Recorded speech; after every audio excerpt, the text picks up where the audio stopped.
Congratulations, you have just been given the position of needing to generate massive amounts of power. But what should we use? Well, wind is unreliable. Wood burns too quickly. Solar? No, the sun is jealous of your power and seeks to plan against you. Its rays are nothing more than spies protruding your being. Its secrets will be revealed when you shed the lies that it injects between your skin. So instead, we will do the most ethical thing. We will capture monsters and use them for our betterment and, more importantly, power. Now, this is my first video in relation to Rimworld, so I will go ahead and give myself 3 goals. The first is to reach the endgame. A lot of people never reach the endgame, so we want to make sure they get the complete experience. The second is to make a pretty sick looking facility. Look, we could shove them all in one room and seal the doors, but that wouldn't be a proper working facility. And the last is to capture and maintain one of every single monster that can be captured, because you gotta catch them all. Hey man, it's you from the future. Just maybe don't. What? We could time travel now? Yeah, I don't know, maybe, but look, anyway, just fill out the entire entity list. It's less sanity draining. All right. So initially you're given a list of entities to unveil. We are going to fill out the entire thing.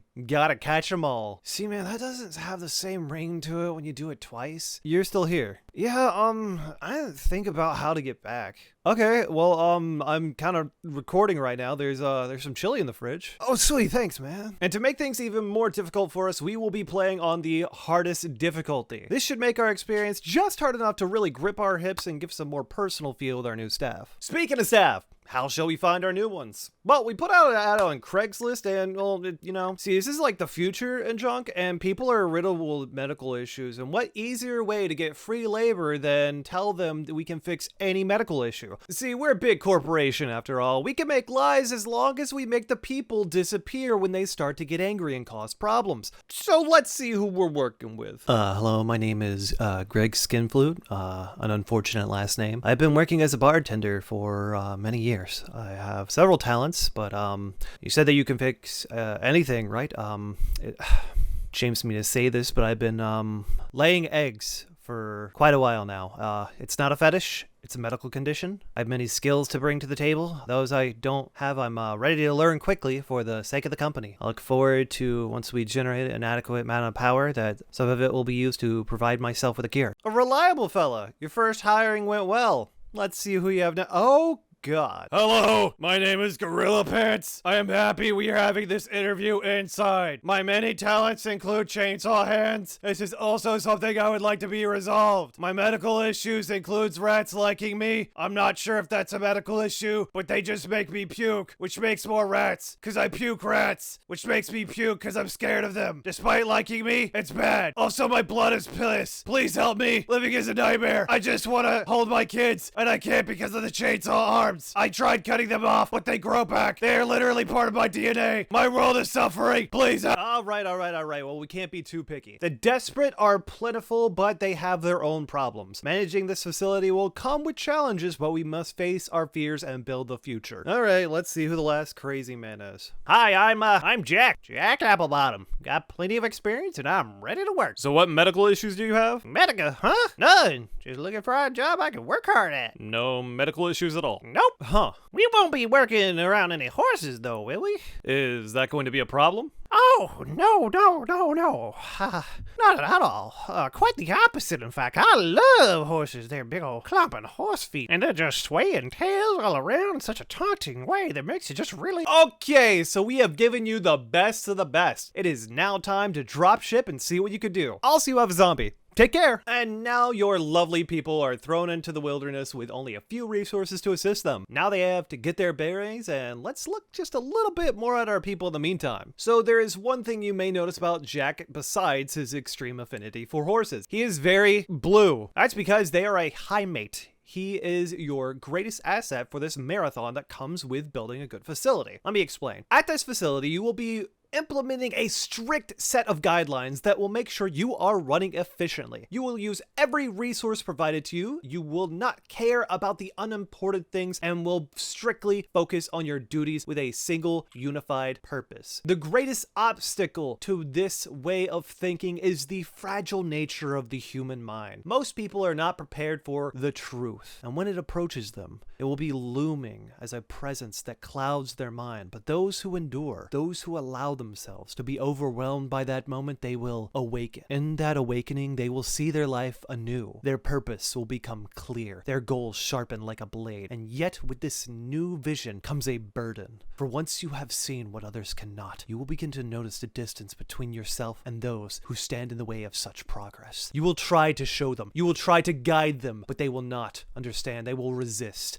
they will doubt, and they will cling to the small comfort of what they already know. But a high mate? Being convincing is built into their DNA. It will take more for them to break, but even when they do break, their words will remain ever so slightly tempting. It will be painfully slow as a process, but they will have the patience to guide these lambs to new employment in your facility. The trade-off is they are emotionally and mentally incapable of engaging in violence, so you will have to try your best to protect your recruiter. Now, while we've been chatting away, your people have been hard at work. They will require less upkeep than abnormalities, so priority will be giving them a simple place to live while working hard to keep those entities contained. Luckily, there were some ruins here, which makes you able to use less resources. This is important because you're only going to be able to use 2 of your 4 people. One is a zombie who is only capable of combat, and the other will collapse any time sunlight touches them, so we will have to make sure that they are only working at night and changing their sleep schedule, and bam, we'll let them get to work. So while they get to work, let's talk more about our objective. This monolith is the center of our thirst for knowledge. It will be a beacon that drives more abnormalities to us with their sweet, sweet power juice. Now we get the basics. A roof over our head and a few places to sleep on the ground, but your employees will not need much initially, but making sure they're not sleeping outside with the animals is a good start. We should also take note that the fact that your employees are, for the moment, clinging to a sense of values that are outdated and not proper for your company to run. They wish to embrace the company, but they are fearful. Well, as they say, you must face those fears. Until they have their first mental break, they will always live in shame that they are not giving their all for the company. Once they do break, however, they will be much more productive and deadly. And more importantly, your facility gets its first containment room. It does, however, lack power. Quite the conundrum. So we will use some of the lesser power generators only to speed things along. Unfortunately, our builder is Gorilla Pants, who will be constantly falling on the ground during the daytime. They will gain the most from the facility being built, as the sun will no longer affect them. Now we will receive our first visitor, though benefactor may be a more accurate term. In hindsight, this might have been the worst possible decision. Building a company from nothing relies heavily on strong relationships, and when you begin killing off the first members, eating their flesh and turning their skin into an armchair, it tends to leave a bad taste in their mouth. Not ours. He was delicious. But the biggest problem, this was one of the few factions that are not pirates and won't be stuck in the primitive ages. The others are either literally in space or pompous imperials that require you to conform to their fucking everything to raise honor and donate the massive amounts of gold. Needless to say, their future endeavors may have been more difficult going forward because of this one thing that we did. But in the short term, we got plenty of loot, a solid gun, and a sentience crystal, and we'll use it on the rat to make them slightly smarter. We also have our first new soldier. Greg has taken the first steps in abandoning his humanity. He leaves behind the needless things like friendship, family, and most importantly, health insurance. He'll have a bit of a mental breakdown for a while, but now he will feel less pain, not care for the beauty of the outdoors, and can survive much colder temperatures, but will take damage to his animal, social, and artistic skills. Do not let him babysit your rats unless you have one of those cool heads on the rats that spin around like an owl. Otherwise, oof, man. This fella is basically now a sociopath, and that is exactly why our company needs him. Give that man a gun! Also, he no longer takes a debuff to his mood from his shame, and instead gets a bonus for his connection to some nonsensical god. Whatever, as long as it keeps productivity up, like, I don't care. Oh, and it seems like all that death has woken up the monolith. See, it decided that in 5 days, it's gonna pop itself open, and you have to deal with whatever comes next. Sounds just like my ex-wife. So we make a small shitty storage area, make a nice place outside to eat, and we also get a nutrient paste dispenser. See, we are all about productivity here, and taking the time and resources to make good, healthy meals are resource consuming. Anyway, it's too much making nice, humane meals, so instead we turn it all into a paste and force it in their mouths. Self-sustainability is also key to a long-lasting work environment, so we make a small garden next to what will eventually become our fridge. But not before Gorilla Pants falls over himself a few dozen more times. Now, let's make it official.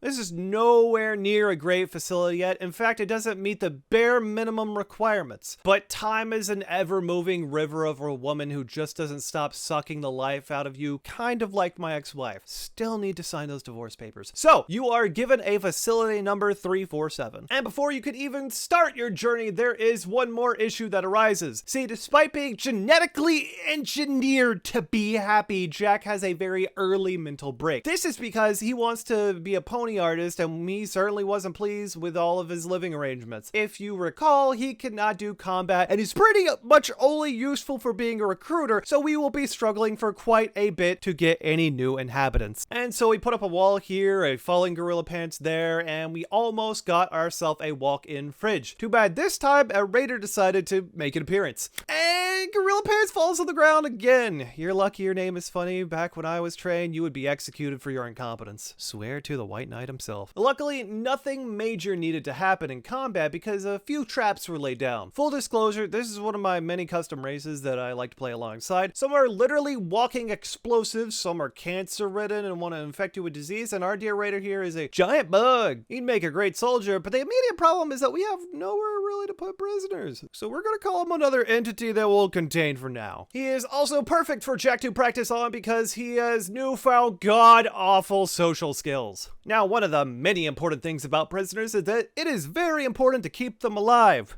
I forgot about that. Little Protein got hungry, so while I was making him participate in badger fights, the prisoner got infected and nearly is dead. So we decided to chop him up, which is good because you are critically low on food as well. Protein can only fight so many badgers after all. And now while our little rice garden is growing, Greg and Protein can hunt in the meantime. Jack is incapable, and Gorilla Pets, well, if the sun peeks through the curtains, he falls on the floor. And in the meantime, Jack can mine for plenty of resources to start getting our facility going because we will need a lot of metal. But for now, we're also going to need to surround our position of power, the monolith. We are going to seal it up and get some nice lights in here to connect them to the main base of operations. We don't quite finish it before it says, "We do a transform time now." It begins screaming violently and loudly, and we also get messaged on Discord by a predator, same thing, from some loser from the Empire, but we are now delving into the powers of the unknown, except they are known now.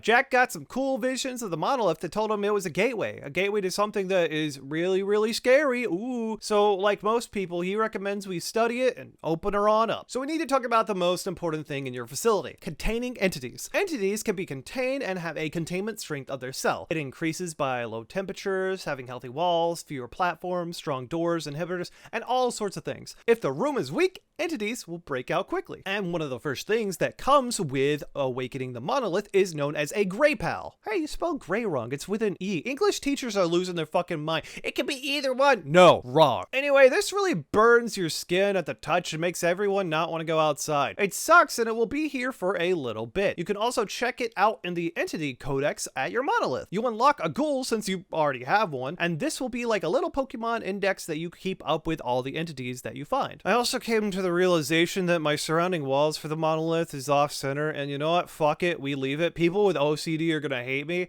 and I want to get super niche groups to hate me. So far we have English teachers and people with OCD, and next I'm gonna do dogs with PTSD. So I want to get some fucking fireworks. Actually, I think that'll just work against most dogs. Oh, and while I was yapping and planning out some nice floors, a harbinger tree sprouted. What is that, you're asking? Well, basically trees that can feed on corpses for meat and bioferrite. Bioferrite is basically the lifeblood of entities. You can use it to make weapons, perform rituals, and heat the planet to the temperature of the sun. Also forgot to mention as well, we have bug neighbors. They are extremely hostile, but as long as we don't get close, bing bam boom, free security center. But the biggest problem right now, we are very, very hungry, and this is annoying, so we plan on hunting one of the more difficult base game animals to attack, a mega sloth. And while they may be slow, they are big as hell, and when you are as big as hell, you can stomp on people. So we begin positioning Greg to take on this bad boy when the security team steps in. Not ours, the mega sloth has his own security team, a sight stealer. See, these are guys that are invisible and decided to attack Protein at home. Now, despite his name, Protein hasn't been hitting the gym lately, and he's gonna need a little bit of help. Why is that? Well, it's because side stealers are invisible bastards that only reveal themselves when they take a massive amounts of life, like a flashbang to the face, or they're about to attack their prey. They want to rip up your people to shreds, but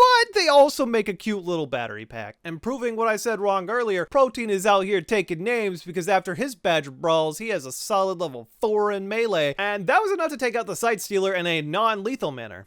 Good job, Protein. Who wants some human flesh? You get him locked up, and this is a fresh start of something beautiful. You will now have to research his body to figure out how to torture him and make it into energy. This is how you will learn to take advantage of new enemies. You will unlock research based on the entity that you are facing. I also come to realize that the newly expanded monolith was taking up room and making the current setup impossible to go around. This means I'll have to fix it at the center, right? Nah, just expand it slightly so they have just enough room to move around. Now back to the food crisis. We have an apex predator to take care of, except he's actually really easy to take down. You start off with some deployable turrets that are good for one use, but trading it for an entire mega sloth isn't too shabby. A bit of long range firepower is able to take care of the mega sloth and give you a few days worth of food. And while Gorilla Pants has still been falling over for a while, they can construct a butcher's table so we can get the full meat rather than only some from our previous butcher spot. We don't want anything to go to waste. We also come upon our first trader from a primitive tribe. Besides being able to take some of our goods, they don't honestly offer much, but a carpet! Those needy employees will absolutely love a nice carpet, and in an emergency situation, they can eat it. You know, to myself, it's strange, but I've constantly heard an employee saying that they would love to munch down on a carpet, so this will make sure that they have something to fall back on. Now, there were a couple more visitors, but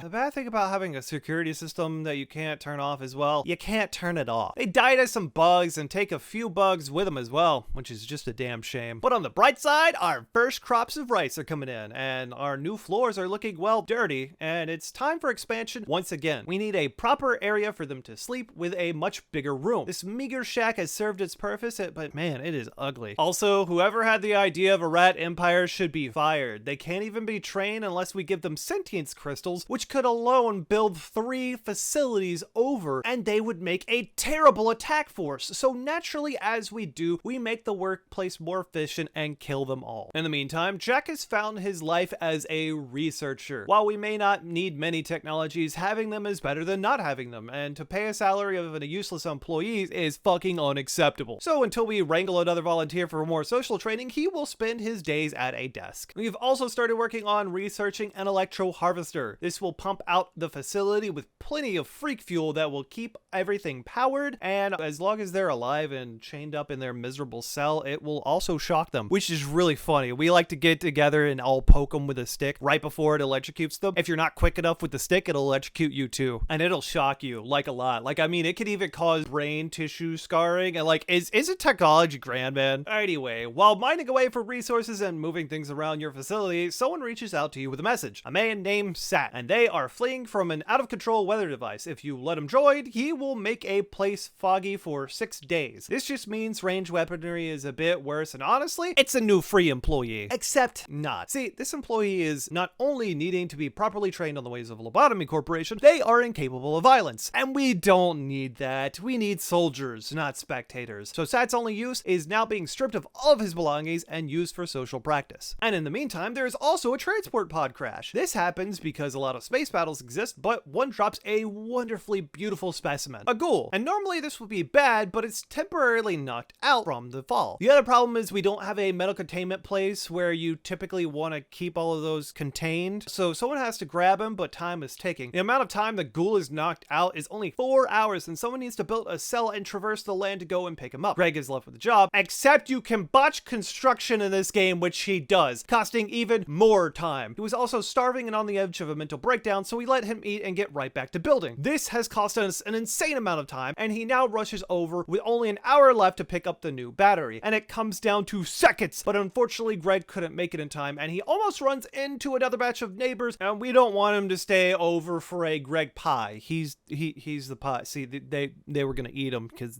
he pie. Yeah. Anyway, well, we have one new aggressive neighbor, I guess, and no reason to kill the lowlife if he wants to be a free guard. And we are also trying to accommodate a few of the desires of our employees to the very bare minimum. They will have some nice wooden flooring, and flooring is important because it helps them move faster, and more importantly, it looks good. But while flooring is underway, a pair of pig people raiders come along, and while Greg is more than ready to turn them into bacon with their own supplied Molotovs, they decide to pick a fight with the neighbors. They actually end up winning too. Well, I mean, if you can call bleeding profusely from many stab wounds and near death winning. It also caused the nearby ghoul to rush over to the fresh new pair of bodies. And while the two are still intent on marching to your facility, Greg convinces them with several bullets to surrender. Well, one of them anyway, the other's bleeding out on the floor. Now, they're alive, but their stats are almost completely useless for a soldier. The good news is they come with a pair of hands attached. Now, for those that don't know, you can get enhancements. A Talon Claw is one. If he dies for whatever reason, we can't scrap them for their enhancements. So keeping this little bastard alive is the only good thing, except for, Jexx training and harvesting his enhancement, which also means plenty of medical experience, something that is absolutely needed on the field and at home. We grab him and force Greg, who will be our top soldier, to tend to his wounds without any medication. Stop the bleeding, rub some dirt in it, move on. The bigger problem is that while this is happening, Sat has a psychotic break. He doesn't like his life as a prisoner and sees his brother in shackles. Except that his brother is an entity who will murder him if given the chance, and he's about to have that great chance. So Greg opens fire, but not in time to stop the bastard from releasing the entity. But with the combined power of Greg and Gorilla Pants, who is actually not on the floor for once, they are able to take the entity down without killing it. Sat is heavily bleeding, but so is everyone else. You aren't special, asshole. In fact, just kill this man. Protein, you need a little snacky poo? Yes, you do. And that is one less Sat and one happy Protein. We also managed to save the pig despite everything. We'll work on converting them from now, and who knows, maybe they'll make an impressive employee down the line. Now, there is one more person to clean up, the ghoul. See, he is around the bodies. We'd like to loot for all the free bug jelly. We love bug jelly. It never goes bad. And he isn't going to drop down without putting up a fight, though. In fact, Greg takes a couple of hits from him before he had to drag over Protein to help him on out. And now, thanks to everything that we've done, we have enough food till our rice gets in. In fact, it was such a good harvest that it makes one of our prisoners have a mental breakdown. Their uncertainty in their lesser belief has crumbled. And this should mean that we can recruit them easily, right? Well, no. Our social skills are so bad that the conversation between Jack and them is essentially saying, hey, you should switch. You want to switch? You should probably switch. Like a fucking car insurance agent. You aren't convincing anyone anytime soon. Now, this is where you get to see the genius of higher management come into play. Our dear Gorilla has been on the floor most of his life. He's been really struggling to find his place in this facility. Now, normally, we would slit their throat and feed them to the more useful members of our facility, but we are limited on personnel at the medium moment. Gorilla also does have some pretty useful genes, but we can't exactly block out the sun. Except we can. Massive amounts of wooden columns. This will stop the sun from hitting Gorilla, and we can dictate areas specifically for crop growing until we expand the facility further. This will make him more mobile as he goes through your facility. It's going to be a lot darker, but the employees will heed it no mind. We are getting rid of the old barracks and cleaning up the place a bit more. It's not looking so bad right now for humble beginnings, but we are far off from being a great facility. So get back in those fucking mines. We need more metal. And a few days of mindless manual labor, and our dear Gorilla has fallen yet again trying to scavenge for supplies. Just in time for a horde of shamblers to approach. What are shamblers? Zombies! Well, not like ghouls. See, shamblers will eventually die as they continue to move. Ghouls just want to eat humans, and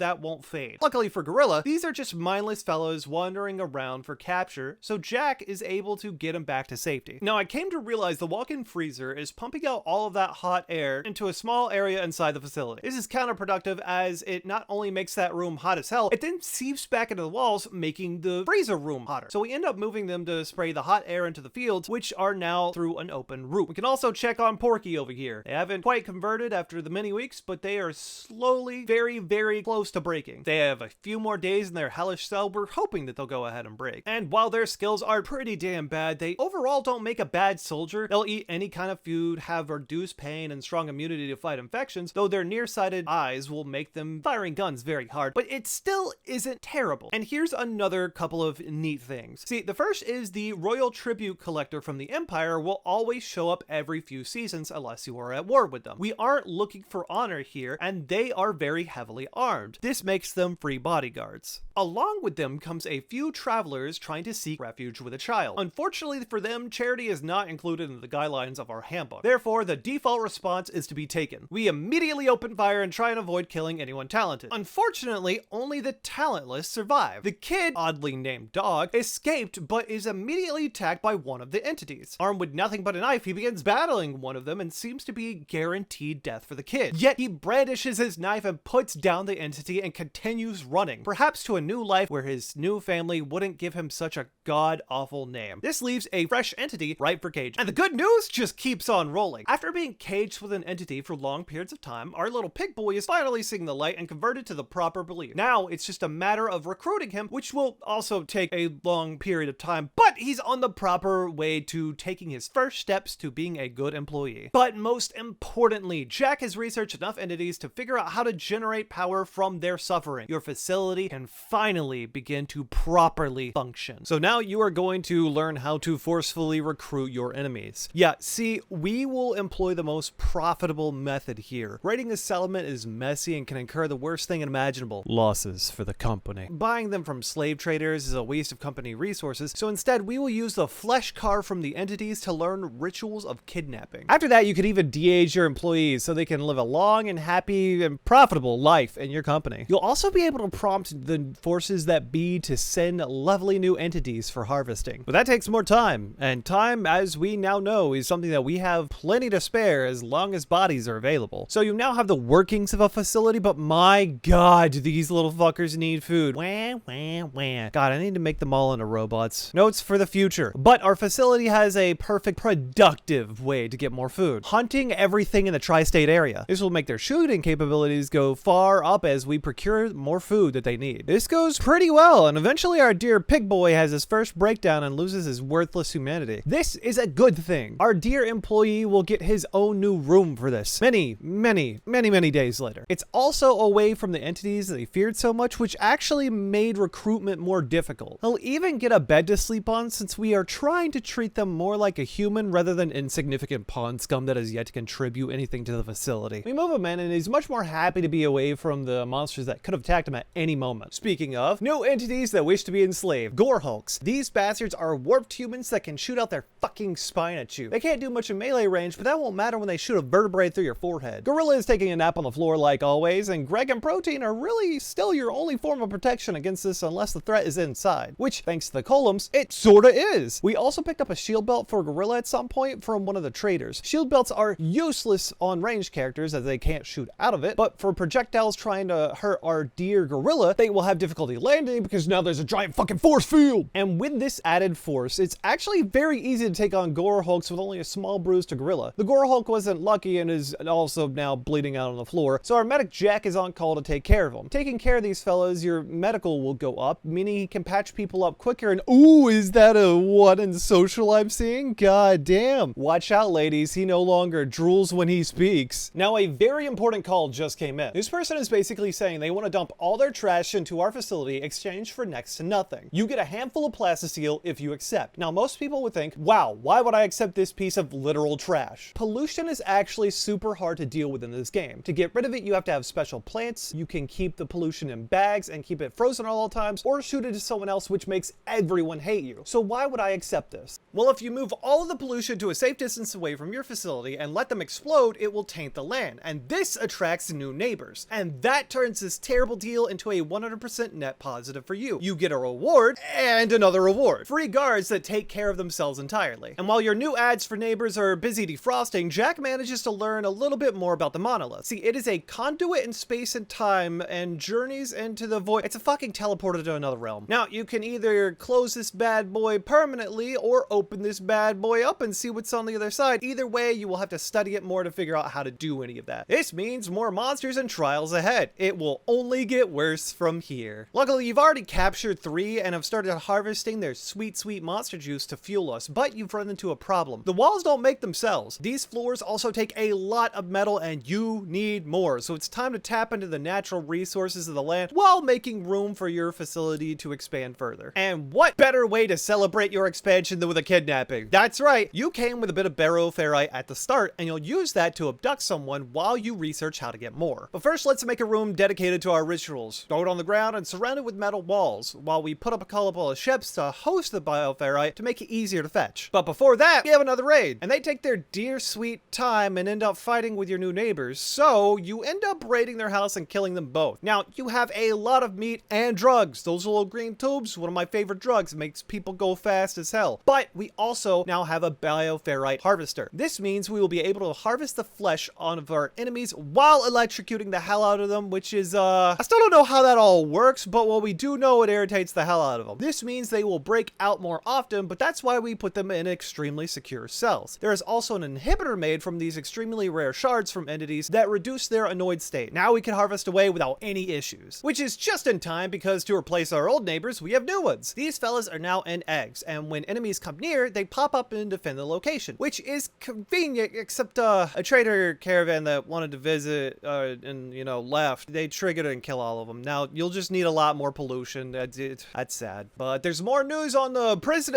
employment front. We have a pig boy that has been kept alive so long that they have been convinced to join us. This wasn't really intended, as we just wanted to give Jack a talking buddy, and this worked, and he went up to social 3. So you know what? For now, we'll give them their new name, Percy Porkland. He isn't a great miner, but that's what we need. So he'll be put in a position he's terrible at until he gets better at it. Until then, it's finally time to conduct our first ritual, and ritual is based on your ability to be a psychic. Man, Raven from That So Raven would be a fucking killer here. Anyway, Jack is the best tarot card reader, so he's about to read the Hindu Bible at the moon to borrow the powers of the blue elephant to kidnap someone. You are essentially summoning a person from anywhere in the world and bringing them to your facility. They will be in a coma for a set period of time, and the better the ritual, the shorter the coma, which means you can recruit them faster. Now, our first catch isn't that lucky. They are a waster, which requires drugs to stay alive, and we aren't that kind of a facility. So instead, we take them to the prison chambers to grab their new gun and strip them for all the clothing and then execute them. This will make the clothing worth more because no one died in it. They died of it 2 seconds later, but apparently people can tell the difference and then they never want to wear it. I don't know, it's really weird. Also, 2 seconds later, we have our first entity escape with Jack in the room. And this is a man who can't defend himself. He manages to get out and the defense team moves in to take down the entities, but he is bleeding out bad. He will die in 4 hours. So he is immediately in charge of patching up his bigger wound. If he can close off the larger wounds that are pouring out blood, we can save him. And this is done without medicine because our medication is too far away from him and every second counts. He managed to patch up 1 before falling down. He will die in 3 hours. Our other medic, Greg, is on the scene, but he is suffering from the worst sickness known to man, food poisoning. This makes everything slower, makes you move like a crippled turtle, and you occasionally stop everything you're doing just to throw up on people. It is the single most frustrating thing in this game. And if that wasn't bad enough, a fire breaks out right by where Jack is sleeping. Jack, I think God wants to punish you for liking horses a bit too much. And in the meantime, Greg has gone to get the medicine for 2 hours because he is like a one-legged tripod. He has failed to make it even halfway back. This leaves the emergency treatment up to Porky, who has 1 hour and no medical training. Save this man's life. And he doesn't. So I'm gonna level with you. I reloaded here. I know it's looked down upon, but Jack is the only person we can't lose. Even with him, it takes me 4 months to get a fucking new recruit. And I think losing him just because Greg had some little fucking food he got off the floor and his little tummy hurt is stupid, okay? And also, this is the hardest difficulty. I'm allowed a little bit of cheese, like a little rat, okay?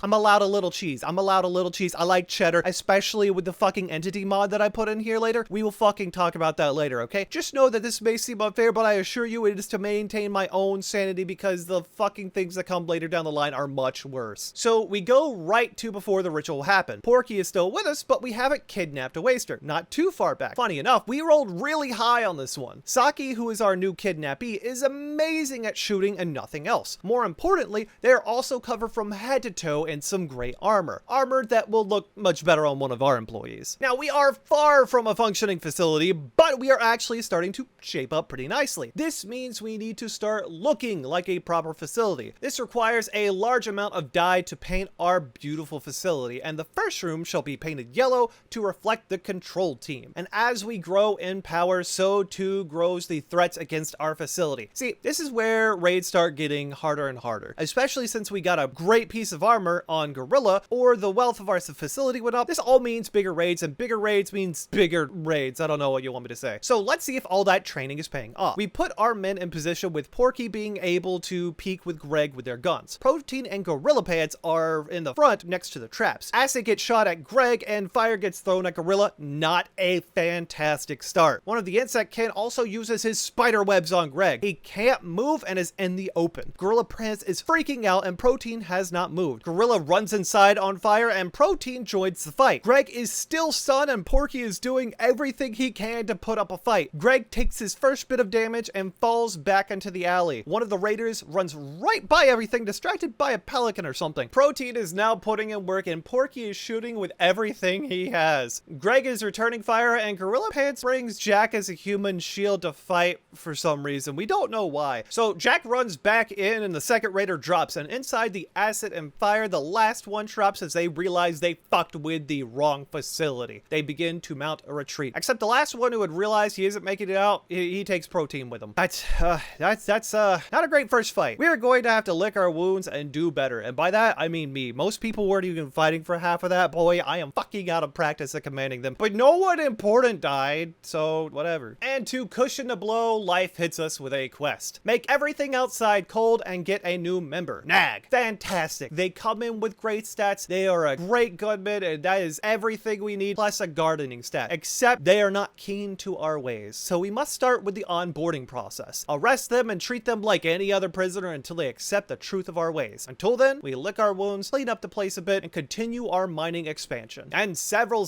days later, we are finally ready to expand our facility. We need a research room, a room of technology, if you will, or at least one to research it. Finally, we can move the research table from the hallway, but now it's gonna get cold, very cold. This is good for our food, but bad for our almost food. It will keep the normal food that we've already harvested really cold, and it will freeze it, making sure it doesn't decay. But anything growing will die. Luckily, we managed to stock up ahead of time, and we will just have to ride it out for the next few days, which honestly wasn't too hard. Also, to replace our dear sweet Protein, vegan bacon! I'm kidding. We can make one more ghoul. That being said, it requires sort of rare crystal shards that we only have one of at the moment. You can implant it in any volunteer, and it'll turn them into a meat-hungry ghoul ready to defend the facility. Now, one thing I didn't realize is that I've accidentally been starving my new employees, but also some of them had pre-existing conditions they did not tell us about. So the bad news is they need new lungs. The good news is there's already a fresh pair of lungs right for the harvesting right next to them. Now, normally it's really hard to remove a lung with your 5th grade medical knowledge, but somehow Jack manages to back-to-back remove both lungs with no issue with 4 medical. It's actually really fucking impressive. Now we need to just install the new lungs into our employee, and with the combined medical knowledge of both Greg and Jack, also went off without a hitch. Seriously, that could have gone horrible, and replacing body parts usually does, but Nag is now breathing great and not a complete waste of company resources. Now, it's been several weeks, and Porky has been doing a great job of collecting some new resources for our company. An upstanding employee, truly. All those man hours to transform them was truly worth it. From their hard work, a facility can be born. A new cell here, some floors there, and now a death pal is upon us. No, not our dear ghoul friends. A death pal is a weather effect that sweeps over the entire area. If there is something dead outside, it will be reanimated until shot down. And even then, it will repair itself and get back up. Overall, as long as you don't have dead bodies outside, it isn't too hard to deal with. There are even a few traders that come by with some travelers that help protect the place, or they should, until they get pissed at you for a zombie killing their friend. Whatever, more food for the fucking pile. The problem is though that these little rat bastards won't stay down. You kill them once and then they come back to break a door. But as swiftly as it came, the death pal cleared up. Your facility continues to stack mad resources until an exotic good trader came by. Now, this is important. Exotic good traders are the fucking people that have all of the good stuff. And luckily you acquired plenty of organs from unqualified applicants. So you sell those off for some good cash and trade for plastisteel, which makes you have super strong have doors. And now that we have the doors in place, it's time to summon a new creature as we have only one left on our sheet to fill out. Now, this knocks out Jack for a bit because it's psychically exhausting, but I just think he wanted to take an essential break. Now, this draws in new fellows, flesh beasts. Luckily, we have traitors to hide behind. If we are lucky, we may even get some loot off their dead bodies. The battle ensues, and while we don't get any loot, we get something much better. New living batteries. A couple of flesh beasts lived with their finger spike brethren. Also, while capturing them, the traitors just decided they really didn't like one of their muffalos and decided to shoot acid and kill it, dropping a lot of loot for you. A completely normal reaction. And now, while it may be covered in acid, you get tons of free loot. The trade-off is Gorilla fell again around some people that smell really, really bad, and the Discord moderator funk got in his lungs. It will go away if tended to well, but for now they should just go ahead and rest. And we have made a lot of headway with digging out our facility. In fact, we are swimming in so many riches that we are struggling to store them all. Now, this is where Operation Make More Storage Than I Will Ever Possibly Use at any given game comes into play. A 20 by 20 room where our goodies will all be stored from here on out. No longer are we constrained by a small wooden shack. Soon we will paint the world in metal. We've also begun setting up some electro harvesters to get our powertrain running hot, and we also have over 1,000 metal, and that means more floors. The dirt is beneath us.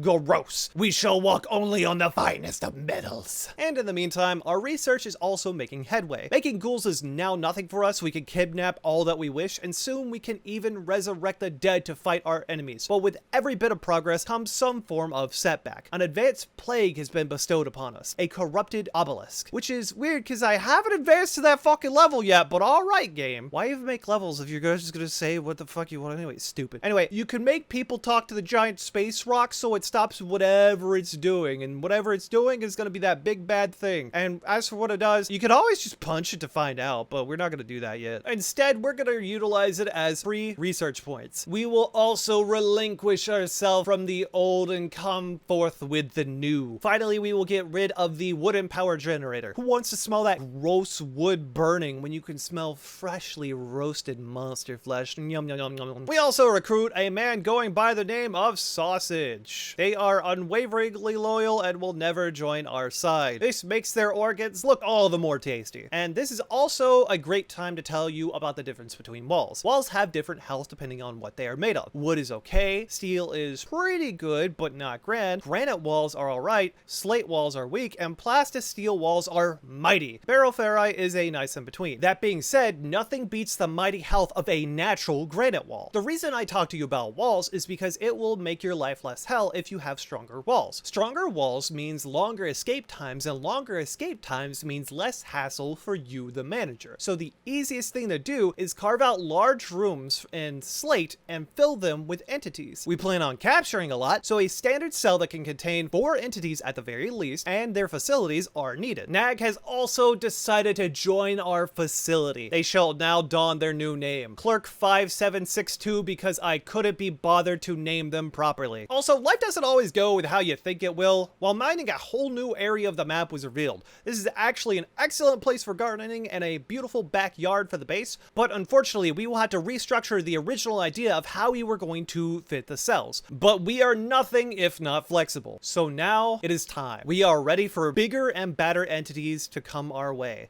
It may be scary out there, but we shall return to our motto. Face the fear, build an amazing facility that will bring Jexx lots of money. You advance the awakening of the monolith and the gray pal rolls in. You have reached a new difficulty. Also, it's revealed what happens with the obelisk. It makes hostile versions of the people that interact with it, like Jack for instance. Though Jack is incapable of combat, evil Jack loves combat. He snaps the wings off butterflies and kicks dogs. He has to die. We send in Gorilla Pants, but apparently it's still day, even with the fucking gray pal blocking out the goddamn sun. One beam sorta hits their forehead and they go down. Good Jack picks it back up and evil Jack sets fire to your telescope. Gorilla is in hot pursuit and evil Jax puts in a few fucking good hits before going down yet again because the roof didn't fucking expand over the walkway. God fucking damn it, Gorilla, I am going to die. So Clerk 5762 comes in to finish the job and manages to put them down. down. Now, we could recruit the new Jack, but the amount of kick puppies that would go up is about 800%, and we can't have that. So instead, they will donate their bodies to science and for the betterment of learning. Take them apart like little Lego pieces. We've also made a small field in the back for growing medicine, since we will need plenty of it. We then get hit with a heat wave, and even worse, a psychic ship. These ships will torture the minds of the people unless they are taken care of, and the last thing that you want is a group of well-trained murderers to fucking hear another voice whispering in their ear. That is your job as their manager. It's also defended by like a lot of robots. And on top of that, as you are moving in, a pair of sight stealers escape. You are quick to contain them, but you had to use lethal methods. Clerk 5762 had a terrible break, but you have work to do. The drone needs to be taken care of, or everyone will go into a psychotic break. So you gather your forces and prepare for combat. You move in your forces and take care of the first robot. Porky is manning the front line, and there are scythe-wielding robots, and they are taking no prisoners. They cut him up, and the other two are doing their best to shoot over him, and they do put in some work, and Porky starts to retreat, leaving Greg and the clerk to deal with the remaining two. Greg takes a mean direct hit, but the clerk moves into close range and starts beating up one of the robots. Meanwhile, the other robot has his eyes set on Percy, who goes down off screen. They probably took a mean shot from that rifle, and Jack moves in to help, but who knows how long he has left. The bigger robot goes down, and they move in to take the last one out, but not before it takes another mean shot directly in the head of the clerk. Their nose shot completely off, and it is now a nice shot into the right leg too. They are out for blood and take another shot at the left leg. They have 7 hours to make it back, or they are bleeding out. Greg is sweltering in the heat and manages to take out the last one, but he is also bleeding profusely. He took a lot of damage in that fight and has even lost a finger. There is no way Greg makes it back as he tries to patch himself up on the way, but he knows he is too slow. The bleeding won't stop. He continues to try and lessen the distance from him and help, and he goes down. Percy has bled out. He won't be making it home. Jack is grabbing the clerk and trying to bring them back as quickly as he can. There are a lot of injuries and too few doctors. Greg goes down from the blood loss, and Gorilla Pants moves in to try and help. It is late at night, so he shouldn't be the one falling to his knees. It is also 50 degrees Celsius during all of this. The blood could be fucking boiling out here. That is also 120 freedom units for those that don't know. I mean, conversions are hard sometimes, man. Jack is on the edge of a mental breakdown during all of this. If he freaks out, it's over for both Greg and the clerk. There are 3 hours left, both on the clerk and on Greg. The clerk has fewer wounds, so we move to close those up first. They live another day. Jack rushes to go get medicine, but Greg has lost so much blood. He won't survive until they make it back. More than great medicine, they need to do anything they can to stop the bleeding and buy him just a little bit more time. 1 hour ticks down, and we barely manage to close his wounds one by one. Eventually, his life is no longer in danger. He will be on the road to a slow recovery, but a recovery nonetheless. There's also a problem with the ship. It is still sending out low frequencies to drive people insane. The only problem is the only person who is combat ready is Gorilla Pants, who will fall on the ground if they try and go fight it, so we're gonna leave it for now. Funny enough, Jack made it through all of that without being on a mental breakdown, and instead it's the clerk that broke down, and that's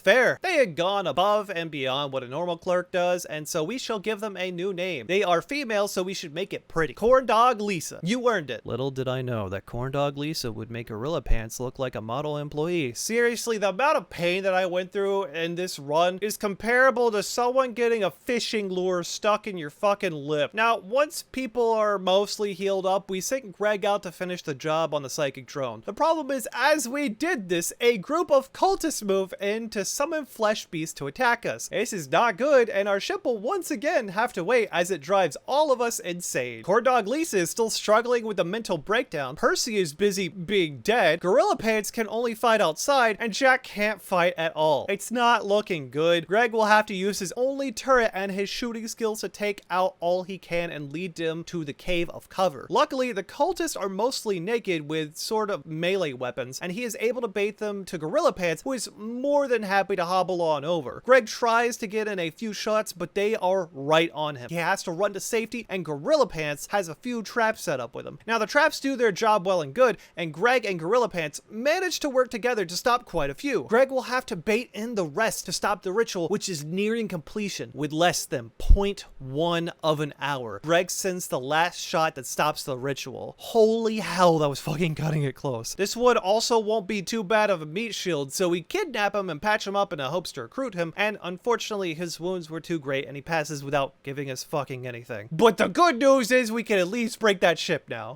Yippee! It also looks like we found an ancient danger that was in the Cave of Cover. We send our strongest gorilla pants to investigate. They find several flesh beasts inside, but they have no issue taking them one on at a time. This gives us a bit of loot, but most importantly, gives us more space in the Cavern of Cover. Now, there is one problem. We are back down to 4 people. We want more than that, and the ritual of kidnapping has a very long cooldown, so we are going to go out and explore the world. We can't go too far due to the rocky terrain, but a nearby hunting camp isn't too far out of reach. It houses a total of 2 people, which is a perfect trial for Corndog Lisa to take on. So off you go, bring us back more new recruits, and during the mission time, we get a call from Litzes. They are willing to join us, but something is amiss and they won't say what's wrong till later. We let them join, and immediately they have some of the best stats ever. Now, they may set fire to the facility here and there, but those stats are, I mean, that's a fucking great race too. Like, they can literally stand in fire and be okay and explode at will. The only problem is they don't accept our ways, and so to fix this, we need to capture them, and in the meantime, Corndog over there is managing to get to their destination. They turn one of the enemies crazy to attack the other enemy. You know, you're hoping one of them knocks it out so they can then, you know, kidnap them, and they focus on one of the other people, and weirdly enough, there are 3, not 2 here. This was bad information. So the shotgun makes short work of one, and the other has killed his friend. He tries to flee, and so we take a couple of shots to his leg to slow him down, and Corndog picks up a club and knocks the fella out. Of this life, that is. She has failed to bring back anyone useful, it seems. God damn it. One of the many failures that will become a normality for them. On the bright side, they can bring back some food to the colony, which is as much corn as they can fucking carry. In the meantime, we begin a conversion. The mining operation has also come along nicely, and there are no major issues. Corndog Lisa makes it back, and it is then revealed what Litzes ran from. They wanted some of that sweet insect jelly, and instead of getting that, they got doused with a bunch of pheromones. This means a large amount of insects have their sights setting on them and are tunneling through to your colony. To arms, men, for glory! Actually, that's a lot of them. Retreat! Fight them one at a time! And they boldly fight like cowards. A few manage to slip away here and there. They break some things in your storage, but nothing really important. And after that, the bug meat and jelly, all discord, like a lot. Like, Corndog, why did you not put it in the fucking storage? You got a lot of food now. Things are looking pretty okay. So we began converting Litzes, and a visitor brought along their stupid fucking kid. Now, normally we hate children, but this seems to be a great time to teach them how the world works. The base is messy, and so if they want to stay here, they will have to clean it up and haul all our goodies around. Now, Gorilla Pants was working hard on the repairs when some fucking schmucks decided to wreak havoc, alright? And luckily, we had some cool chainsaw, kung fu grip, and everyone else, well, they used the vertically challenged one as a human meat shield. It didn't end well for him, but for some reason, the visitor didn't blame us and continues to be a good little holler. Also, we accidentally made Corndog Lisa overdose. Man, if only they had perished here, it would have saved me so much headache later. Just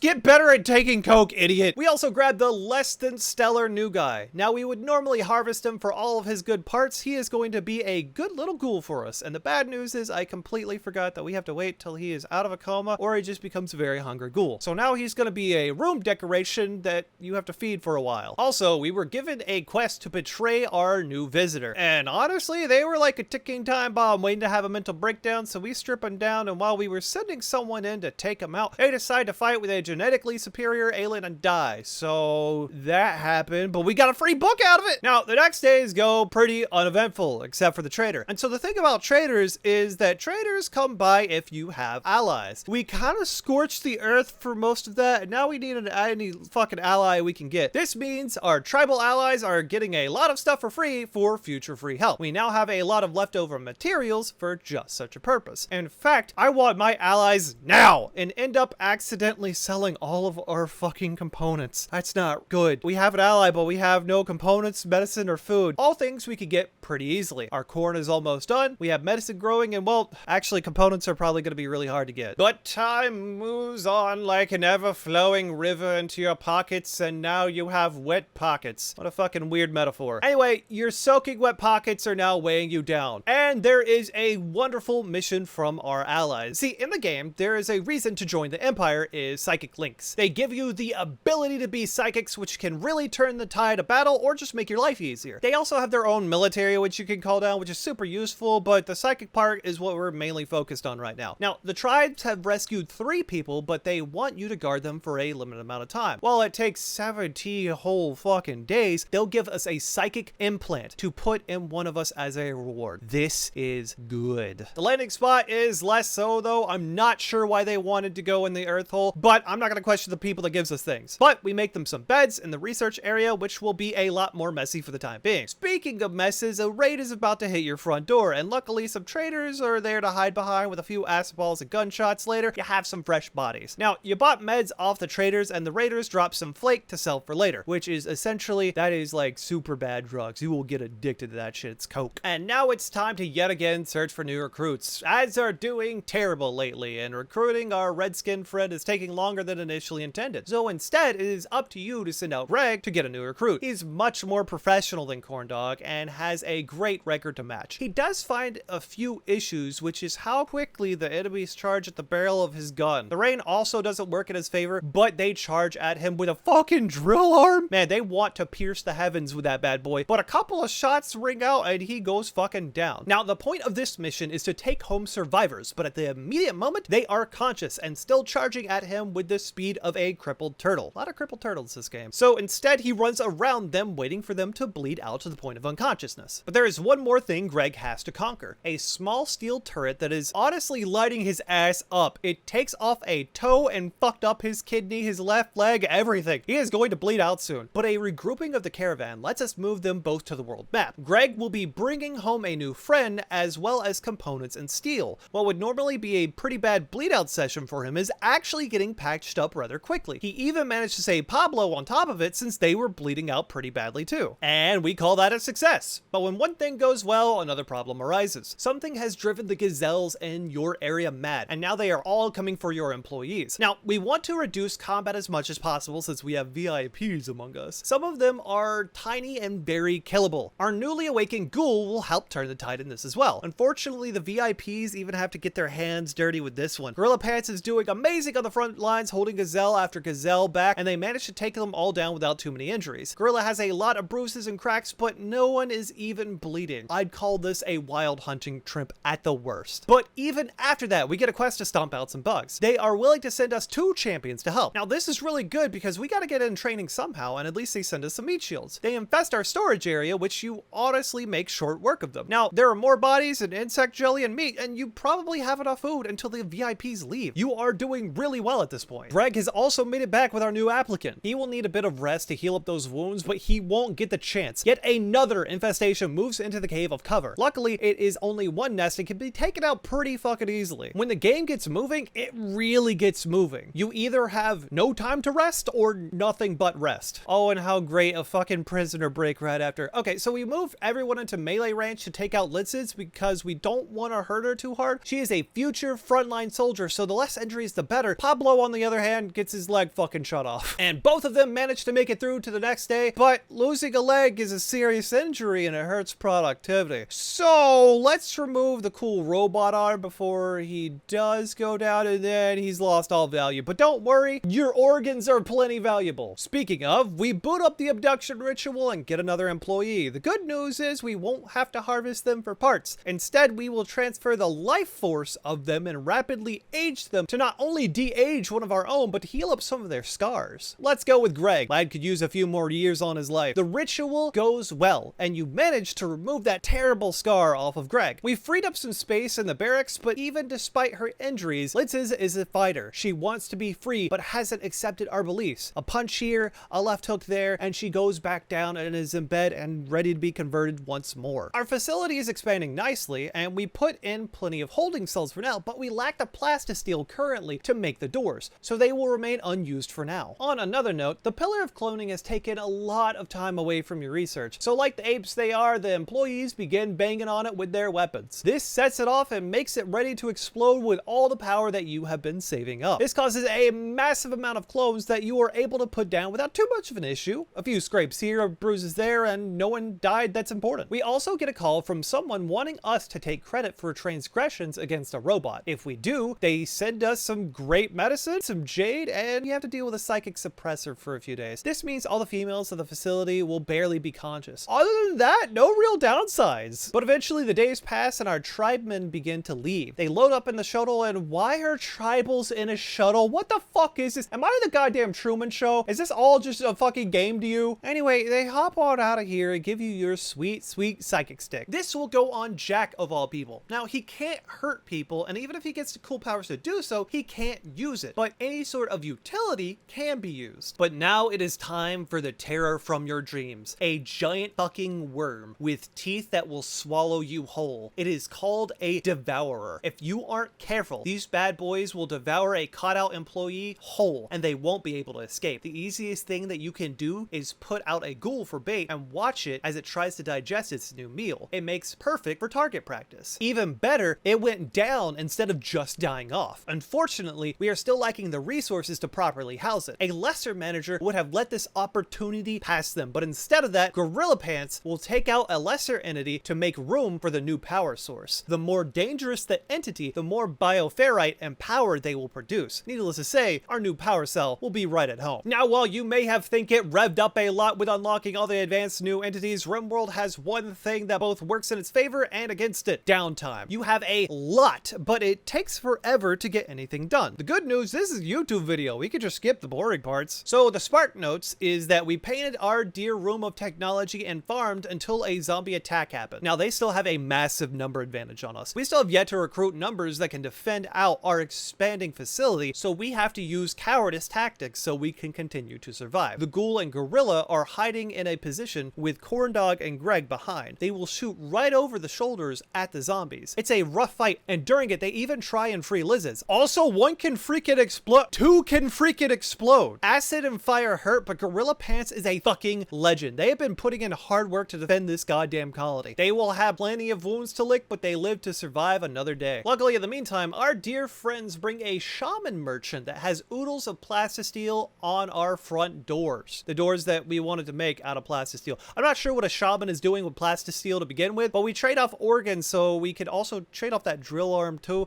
Look, no one's getting in melee range except Gorilla, so we wouldn't really need it. And it would be funny to fix their chainsaw arms, but if we gave them other mechanical like appendages, it would just be like kind of cruel. I think they would want natural arms, and we're not gonna do that because it's less efficient. So this is all just in time for one sight stealer to be spotted. When it got down, it also shrieks really loudly. This also attracts plenty more sight stealers. And are they here now? We don't know. They may be here now. They may be here soon. They may be stalking your facility and begging to be used as a battery, but we don't know. Luckily, we have expanded the cells, so let them come. It actually took them a good bit of time though. The traders were gone and Corndog Lisa was chillaxing before one of them popped up out of nowhere. Then another. She actually holds her own pretty well, and we get 2 fresh new batteries. She didn't even lose anything. One of the few times she does something right. Boy, it later leads to a mental breakdown because ew, ouchie, boo boo. Seriously, I may not capture all of it in this video, but Corndog Lisa had so many mental breaks it put me near one myself. Also, someone finally decided to join us once more because they are on the side of the powerful. Liz is. Now, once again, she is a super powerful melee character with the ability to literally explode, spew fire, and then stand and set fire like a marshmallow. She heals slowly, but is an aggressive, combat-oriented race. Other than that, she can research as she refused to haul or clear up anything. Which is good because we have been trying desperately to unlock microelectronics. This will make us able to trade with ships that are passing by on the planet. The reason this is important is because waiting for traders is so slow. It opens up the ability to befriend orbital traders and demand immediate trade ships when needed. Also, Corndog Lisa has another mental breakdown because it's Tuesday. We also found this pretty cool corpse. It looks exactly like Jack. Not sure how we got that. Anyway, it's super weird, so you could study it. But once you try and get rid of it by cutting it up, it puts Jack in a coma. Well, at least you don't have to worry about it anymore, and the coma is short. Back to painting the facility. Except the weird thing, it pops back up again out of thin air. You study it some more, but Jack hasn't even woken up from his coma yet. And upon further investigation, the corpse has a shard of something in its forehead that links it with Jack. It will rebuild itself and teleport to him until you find a way to permanently stop it. This is also a free nap time for Jack and food for the facility, plus research upon studying it. So there's really no downsides. Take your vacation, Jack. And honestly, this place is starting to shape up. up. The color really helps it out. Anyway, at some point you captured the slug person who has a bionic eye. The bad part about slug people is they get cold super easily. So what better way than sending in one of our explosive fire ladies to heat up the place? We don't want him dying of hypothermia, and based on the description for the ability, it will just send out a heat wave to the surrounding tiles, making the room warmer.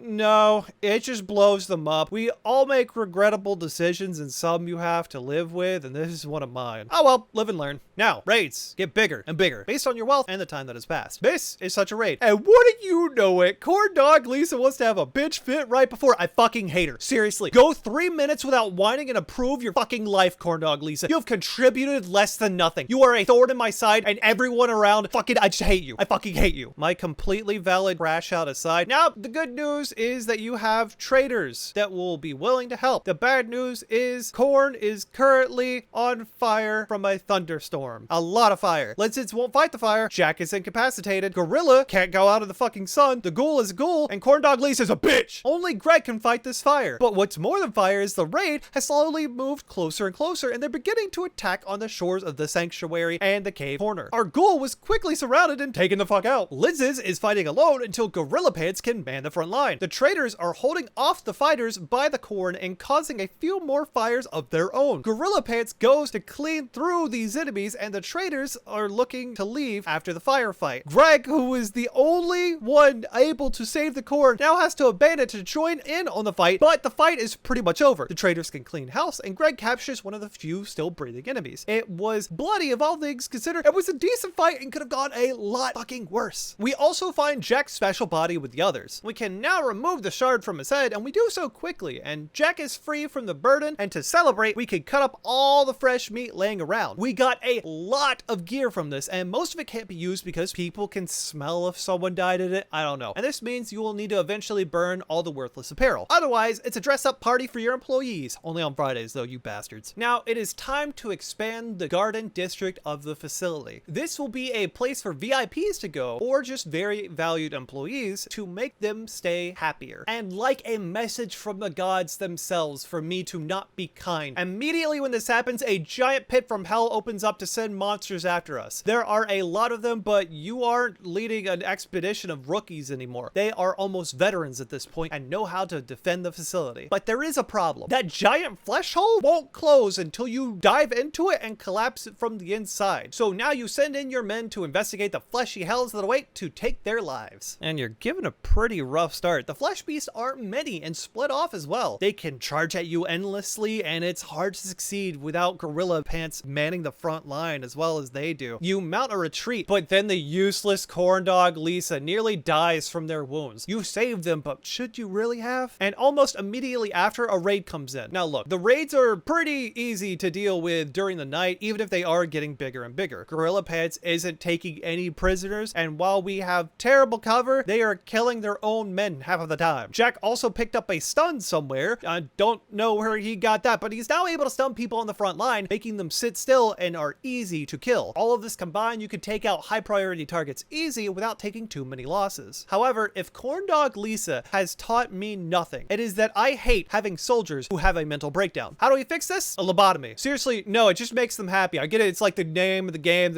I'm basing this off of, but no, you just give them a lobotomy. They can't do anything like really important except for like manual labor, which isn't that difficult. They can also still wield a gun. Man, we do live in crazy times. Anyway, we inflict that onto Shooish, who will become our newest member soon. Now, I know we have a collection of scary things, but before things really turn for the worst, the chimeras, they are not particularly strong, they don't have great numbers, and they aren't very tanky. So what makes them bad? They don't feel pain. They will activate a buff for a short period of time that makes them feel no pain and charge at anyone who gets in their way. This will make them incredibly deadly if you can't deal damage swiftly or keep them off of your back line. They may go down, but they will make sure to inflict plenty of wounds on whoever they set their sights on. This makes them incredibly hard to capture as well. To prepare for the worst, we even set them on fire, and that's how deadly these bastards can be if you are not prepared. Speaking of preparations, we are now ready to try and go again into the depths of the flesh hole. Armed with a mighty Gorilla Pants, you storm through the cavern ready to cut down anything and everything. You have to beat up walls of flesh to make your way through the cavern and even manage to find an Archotech leg. These are bionic enhancements which make you stronger, even more so than your normal limbs. They also self-repair. It's a big deal, but the problem with overconfidence is that it is a slow and insidious killer. Unlike the flesh beasts who have no issues giving you a run for your money. They put 2 of your people in a state of bleeding, so you do some emergency patching up, but you still have more to explore. But they're not gonna let you go so easily. The flesh beasts want you dead and continue swarming at you from all sides. It is a mess, but you manage to keep everyone alive and bleeding only a little bit, and you figure it's time to grab your loot and make a retreat. Everyone manages to make it out with their life, but the flesh pit remains open. Okay, now here comes one of my stupidest decisions yet. See, Corndog Lisa was hurt in battle. I wanted to make her more useful, so installing a leg on her already fucked up one seemed like a good idea. I was so wrong. In fact, the gods sent me another message to me, another infestation of bugs that told me just kill Corndog Lisa already, and I didn't fucking listen because I'm dumb. Anyway, the battle begins with my wounded warriors again, and Gorilla Pants yet again shows why they are on those front lines and just takes them all out. Now, microelectronics have been finished with researching, and they still lack the most important thing, components. We have yet to recover from all the ones I foolishly sold earlier, which means quests should be a good thing, right? Well, this quest is kind of weird. It's called Poor Little Trump. See, there's this goat. His name is Trump, and he has a disease. Ooh, it needs to be treated every day or it gets really bad. And that diseased goat will be a marriage gift for another faction. A big batch of pirates that go, arr, they don't want this. Ooh, no, bad, no goat here. And so they're gonna send all of their boys to come and kill you if you accept the quest. If you win the quest, you get Hillary. Look, I don't know what kind of Alabama Hot Pocket vegan Budapest chili dog corn shit this is, but I didn't take the quest. It seems like some politics I don't want to get into, and we are just humble organ farmers who wish to do no wrong in the world. Also, the flesh pit awakens once more and sends forth its hordes. But it matters little how many flesh beasts it sends at you because your veterans are ready. And also hurting. Kind of a lot, but none go down, but they'll have plenty of wounds to continue licking. But these are not some green recruits waiting for fate to come crashing down on them. These are veterans, scarred and relentless, who march straight back into the beating heart of war itself. They are ready for the cave yet again. This is also around the time I realized Gorilla Pants is a woman, so you know what? We're gonna have a woman voice actor known as Pan, and they're gonna go ahead and take care of the voice acting for Gorilla Pants. My bad, Gorilla Pants. It is worse than the previous dives. The cavern breathes, it lives, and it is waiting for you. Enemies crawl out of every crevice, writhing masses of meat and teeth surging to greet you in return. A few scrapes, a few wounds, none of it matters. Not this time. You carve through them, secure an exit, and push deeper into the suffocating pit. You need to find out whatever it is that is causing this place to keep making more of these fleshy monstrosities. And you find it. A dreadmill. This is what is keeping the cavern in one piece. This massive mutation of flesh. It towers over your soldiers, ready to throw the weight of a mountain on top of them. You sound an immediate retreat to get some distance from the hulking mass. Gunfire thunders through the cavern, each shot tearing into the beast, but every impact only feeds the nightmare. From every wound, new horrors spill forth, shrieking, clawing, desperate to rip the life from your chest. Luckily, a bit of fire from one of your reliable employees covers the small cavern, but still the horde remains unrelenting. The giant beast retreats, but in its withdrawal, he leaves an army that charges you down. Your men are engulfed as the creatures descend with tooth and claw, shrieking and tearing, a living storm of violence. You drop one, then another, but it means nothing. For every body that hits the ground, another surges forth in its place. Gunfire continues to rain all around your men, and you wipe out the first force, but the dreadmills continues burning and moving, leaving more and more enemies to melt through. More of them spill out in its wake, forcing you to cut through an ever-growing tide of flesh just to stay in the fight. It turns to run deeper into the cavern. Corndog Lisa begins to falter first, as they are known to do. The fight is especially catching up with them. The wounds are too deep, too severe. They can't go any farther. Jack will have to heal him back at home if he can even make it that far. The rest of the group presses to chase the horror. It's cornered. Gorilla Pants charges at the monster, and finally it falls with just a few more shots raining into it. Another horde of troops fall out of its now carcass as the cave begins to collapse. The flesh mass supported the very cavern, and it is now beginning to fall apart. They need to get out now, but the horde won't let them. There are so many injuries, and it's all finally starting to add up. Every footstep heavier, every breath harder to take. There's just so much blood. Gorilla Pants is barely able to move at this point, and we are looking to sacrifice the ghoul to let them get out of here. here. Greg and Lidsitz are trying their best, but now even they have been hit from behind. Grab anything useful and get the hell out. But Gorilla Pants is seeing too much combat. They are bleeding out. In 2 hours, they will be gone. Even if she manages to make it out, she will only be able to make it out to see the light of the day one last time before succumbing to her wounds. Luckily, Greg spotted some medicine on the ground nearby, and so they moved to try and save their friend as the walls come in around them.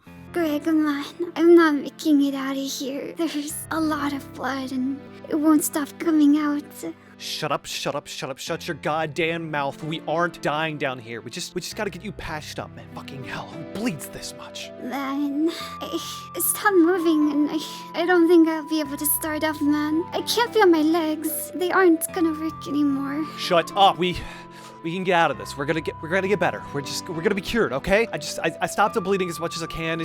God, there are so many cuts. I think we just gotta get out of here. I can't feel my legs, Greg. They won't move anymore. I'm not gonna make it. You gotta get out of here. This place is gonna collapse. I am not leaving without my meat shield. Do you know how bad the others are at soaking up bullets? God, for a fucking person missing half their blood, you still weigh a ton. Sorry, it's the chainsaws. I think I'm gonna take a nap now. Sorry, Greg. Oh, we're apologizing now. You can apologize by losing a few pounds when you wake up healthy, you fucking bastard. Let's get the fuck out of here, man. The quick work that Greg did in the mines was just enough to save Gorilla Pants' life, but everyone needed serious medical treatment. Luckily, Jack was fresh off a nap and ready to help. Corndog Lisa had one of their usual mental breakdowns, but for the most part, everyone came out okay. A lost toe or finger is nothing compared to a lost life. The cave begins crumbling underneath them, taking all enemies and goodies with it. It is a hell best left buried. The only thing that will remain is patches of dirt in the ground and the wounds that stay inflicted on those who went through that hell. There is also an infection going through Gorilla Pants' body from the many wounds as well. They didn't treat it seriously at first, but it became worse and worse as the days went on. It actually came pretty down to the wire. Hell, to save them, Jack even had to become a preacher for Lobotomy Corporation to spread the word, but most importantly, to imbue them with the powers of healing words. This reaches out to an employee's soul and lets them know that if they dare fail the company, that they will come after everything that they hold dear. Family, friends, a particular brand of soda that they like. They will destroy everything if they dare to fall. Get better now, no sick days unless it helps the company, you fucking bastard. This increases their recovery and immunity rate, and it is just barely enough to help the immunity rate past the infection rate, and Gorilla Pants is now on a road to smooth recovery. Oh, also a ship crashed and it will begin killing all the plants and stuff and driving people insane if you don't deal with it. Same place as where the other ship crashed to. We're getting a lot of traffic on this planet. We need some stop signs or something, man. Except that traffic is actually going to be doing great work for you. A shuttle has taken damage and needs to land. Pursuers are on the way to claim their lives. Your mission is to protect a single noble from the incoming raids. He is protected by a group of highly equipped bodyguards to the point a single zombie should be able to hold everything till it arrives. So we send out our ghoul buddy and wait for them to arrive. And you don't actually have to wait long. They come in strong numbers, and now it may look like you're going to be overridden, but this is exactly where weaponry makes all of the difference. Your ghoul's main job is to be a bullet sponge. You aren't expecting them to survive. Only last long enough so the laser show behind them can finish everyone off. And to their credit, they do a pretty decent job. Unfortunately, numbers are still strong and overwhelming the troopers, yet they push on. Even the noble whips out his sword and starts defending himself. Two of the bodyguards go down and a grenade is at his feet, but the noble puts down one more raider and they begin fleeing in fear. Even with a grenade wound, they are still more than capable of leaving in 2 hours when their ship arrives. Two bodyguards remain, and one is take shots at one of the fleeing raiders. You've got this quest in the bag. Except this shit happens. A stray fucking shot hits one of the rhinos, man. This makes them turn into evil rhinos, and they will attack anything in the area that is humanoid, and yep, that includes your fucking noble. That is 5 rhinos, and these fellas weren't halfway across the map. There is almost no way you are stopping this stampede in time, man. And so the quest fails, and you go down to negative relations with the Empire. They dislike you, but at this point it won't cause a war. It's basically just going to be them saying nasty things about you at a dinner table. But those rhinos are still hungry and charging through your tunnels. You are able to put down 2 before they reach you, but the other troops, yeah, they're going to be hitting them hard. This makes Liz lose an eye, but no one else takes any serious injuries that can't be healed. You know, maybe if you didn't blow up that one person with a cool bionic eye, you'd still be able to see. An eye for an eye is worth 2 donkey tails, and when I was a young boy, my father took me into the city to see a marching band. Fuck yeah, metaphor, bitch. And after dealing with the rhinos, you move into the crash-landed ship, and it's actually a lot easier this time to deal with. Gorilla Pants takes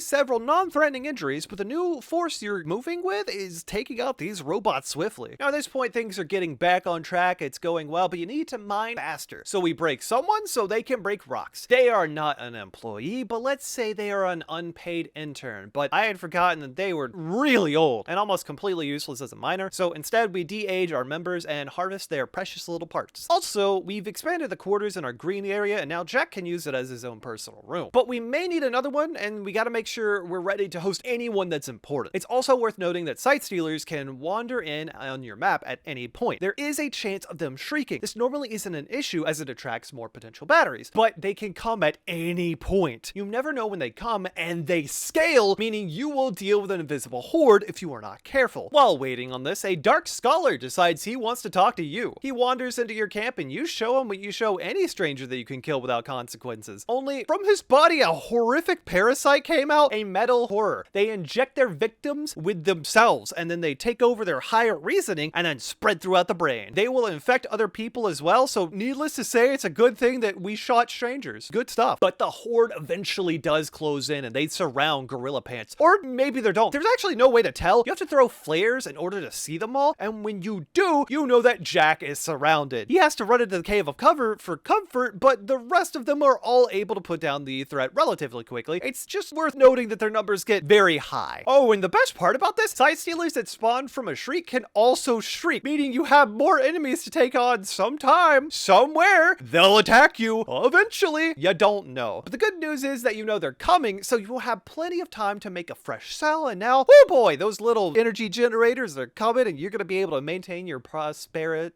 You're going to be a platypus facility from now on. Fuck me! But as you grow the facility, so do the forces that are looking to stop you. You are able to put most of them down, but it wouldn't hurt to have one more soldier in the front line to truly turn the tide. Also, for some reason, the employees have thrown quite a fit demanding more greenery in the green section, and as such, we have put several pots designated for growing. And it does look nice, but you know what? I do suppose it looks nice. This is okay. You know what? I will accept this. We also now have the ability to radio nearby ships as well for their goods. This will be the biggest change, as almost anything we desire can be grabbed with a simple call with the appropriate funds. If they were our ally, this is. And these space traders with giant ships, we don't currently have the funds to sway them over to us, but we will no longer be missing any medicines and, most importantly, components. We also have had an issue with Gorilla Pants losing their armor. After getting beat up so much, it finally crumbled. But luckily, we have a god tier pull on a prisoner mission. We just need to take care of one of their prisoners for 22 days. He is sick and needing treatment daily. He also angered a bunch of robots by insulting their AI art, so we have plenty of those dropped nearby. Who cares though? It's great armor. This is a no-brainer. And so now you have your new armor. Look, don't point out I forgot to equip it. And you are ready to take on those advanced monsters. What's up next? Well, you remember that giant statue? Well, it wasn't the only one. It has a brother, and we know what to do with those now. Just hit it a bunch. So we start hitting it, and it begins to crackle, and it's going to explode, but not before taking your colonists with it. Oh, no, no, no. It disappears them one at a time into the back rooms, no less. And you will now have to manually make your way through each of these rooms. Some filled with monsters, some filled with strange bottomless holes with just fucking nothing. Your biggest problem here will be starvation. Moving through the doors takes forever, but because so many people were teleported here, it's now a team effort as you each make your way through individual people trying to look for an exit, and eventually you find it and it has some cool loot for you. You teleport back home, but you also bring a few fancy fellas that were kicking in that space, and everyone teleports to somewhere around your facility. And it could have been worse, honestly. These advanced events are kind of easy. Hell, I mean, I say that and then you hear a horrific screech and a giant robotic ball appears in the middle of your facility. You have no idea what it does, but it does seem kind of like the statues, except you can capture this. And it's a free battery, baby! Get on over here! And the power output, unmatched. I'm not sure where you came from, giant bouncy ball, but you're a-okay with me. And so it also came to my attention that we have not had the company logo to inspire employees. This needs to be fixed. And I'm a manager, not an artist, so we get close enough. But we do manage to learn more about everyone's favorite ball. Oh god, we're just gonna call them sphere because that's really hard to say. In fact, it's even more useful than giving you advanced study of entities, generating huge power source, and never escapes. It is a weapon you can launch at enemies. Really, this thing is nothing more than an incredibly useful dog. When you make it an attack, it comes back with the world's friendliest entity, and the only downside is that if you make an attack and it doesn't have enough playtime, it will kill your entire facility. So if you're gonna adopt, make sure you give them proper playtime. So you're awaiting your mechanical playmates when the first cluster comes in, but this is too small to be your dog's playmate, so we're gonna go ahead and wait on that one. And while you do wait, you get 2 more packages. One is mysterious cargo with a revenant spine. What's a revenant? A cool self-regenerating enemy that can hypnotize people and turn invisible. Luckily, this one is already hurt until you cage him. He regenerates into a little power cell. And oh, isn't he cute? But the next one is a bunch of guys. Who ordered all the strippers? Why are there so many guys? It's not even my birthday. But no, these are more evil cultists shouting out their kidnapping spell, and one of them is Jexx's daughter. I guess he was bad at raising children and went to go join a cult of their own. Actually, he may have raised them right. They just went super cult on him. Anyway, our cult is better than your cult, and if it's a ritual battle you want, it's one you'll get. We summon Fleshbeat Horde in attack mode, and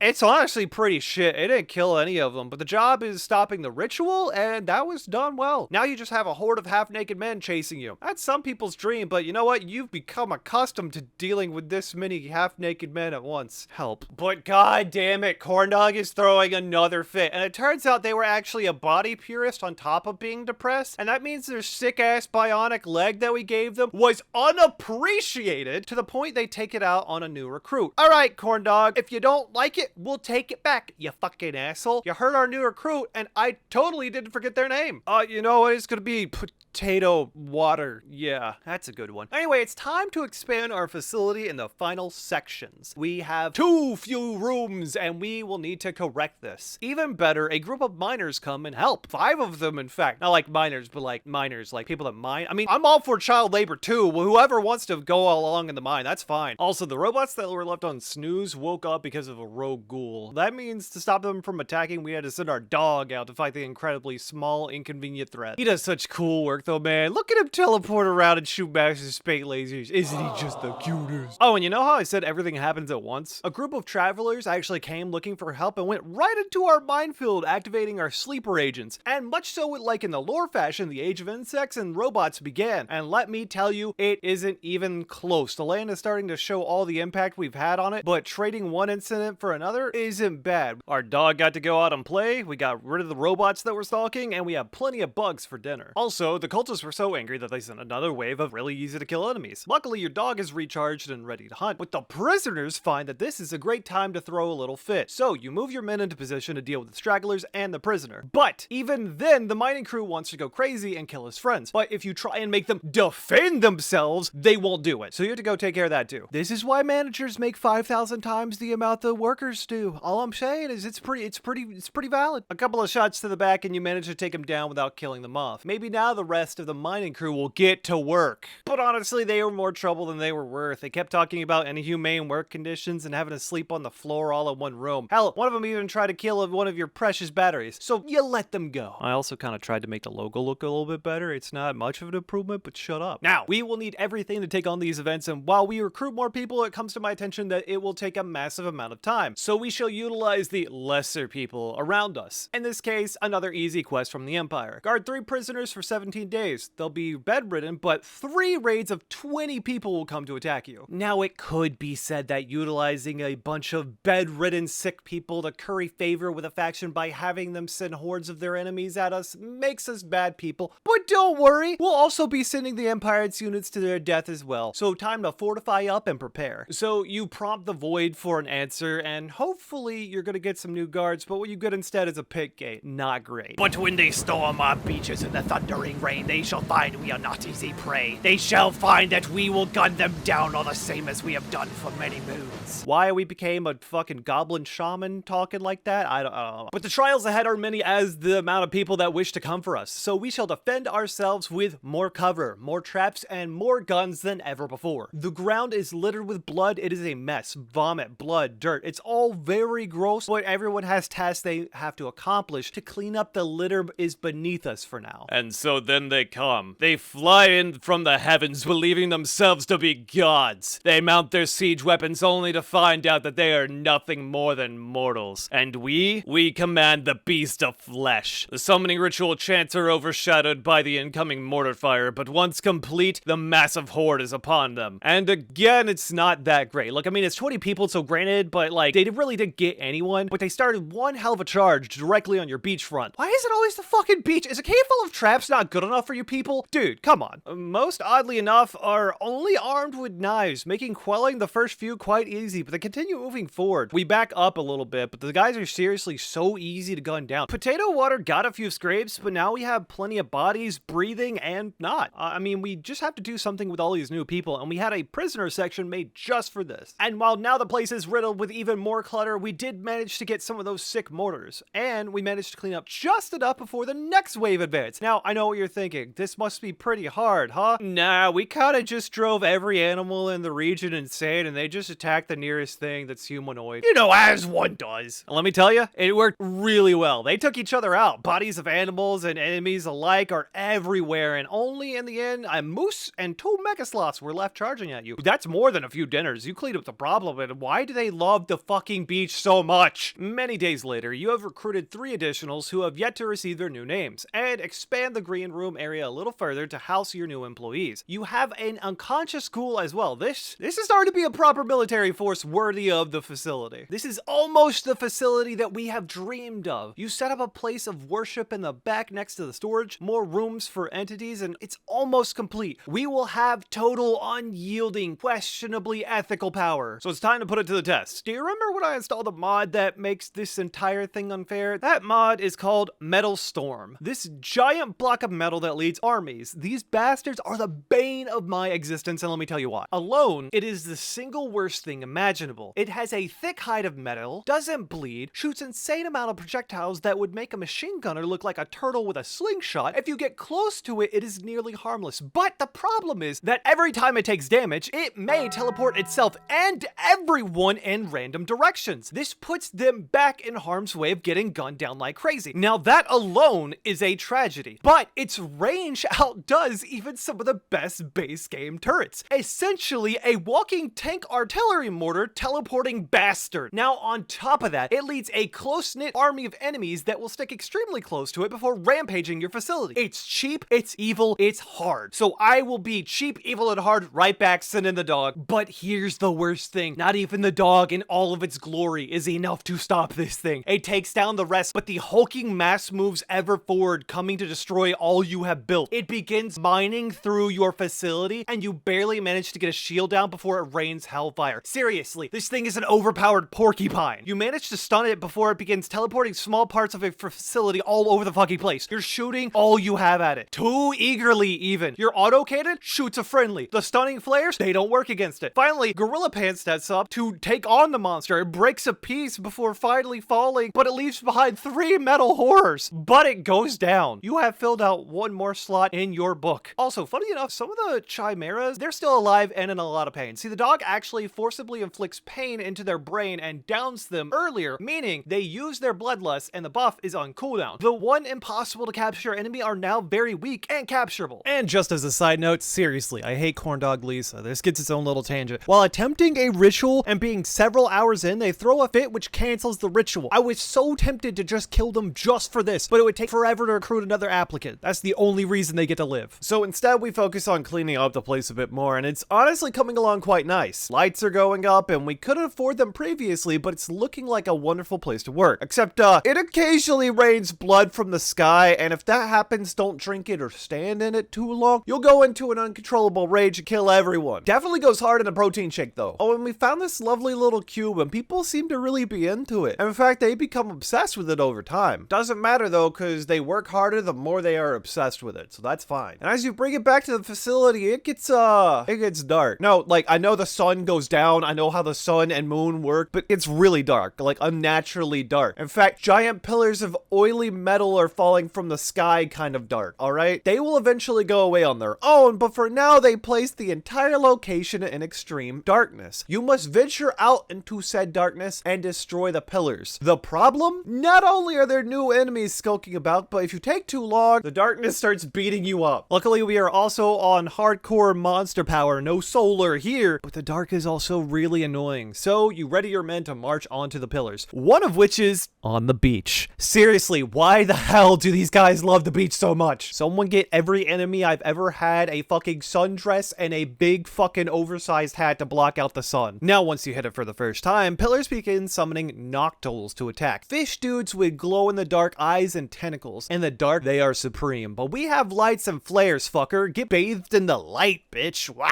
Now, when taking down the first pillar, a small crack begins to appear in the darkness, but it is quickly overshadowed. You must take out all 3 to clear this darkness. Now, the enemies aren't too hard, but if you had not been prepared with flares, you may have not been able to light your way fully. A bit of micromanaging and a couple of close fights, but there is nothing more than just a quick walk in the park for your talented squad. And that's when an important call comes in. A request from the Empire. Take 7 prisoners for 11 days. They are all bedridden, so taking care of them is extremely important, and in the end you receive 36 goodwill. Now, if you recall, I said we needed an ally. We are currently already at 21 with them, and we need 75 to become an ally with them. And if we become an ally with them, we can call them whenever we need to go ahead and drop troops for us until it becomes too much. It's that much closer for another weapon to fight in the final days. So we grab them all and throw them in a cold, damp cave for prisoners. We also learned something terrible about our dear dog. See, our dog isn't like other dogs. He wants to remain free. We've taken great care of him, but he's growing restless. He wants to go back into the wild where he belongs. He wants to play one last time before leaving, and then he will leave permanently. It's a sad day, but it's where he belongs. In the meantime, the obsession with the cube has begun making people make art. That's a bit weird, but who cares? We'll toss him in a room of worship that isn't even through yet due to a bunch of bugs that came in earlier. Also, I think it's time we give these fella actual names. We lost Core Dog Lisa in one of the battles, and honestly, good fucking riddance. We don't even deserve watching back where they died. I gave them a peg leg to replace their old one, and they still complain that it was gross. I'm sorry if you don't want to hobble around all the fucking time. Anyway, the new guys have survived long enough to be relevant, so we renamed them. The first one shall be named Pixanonymous. Then,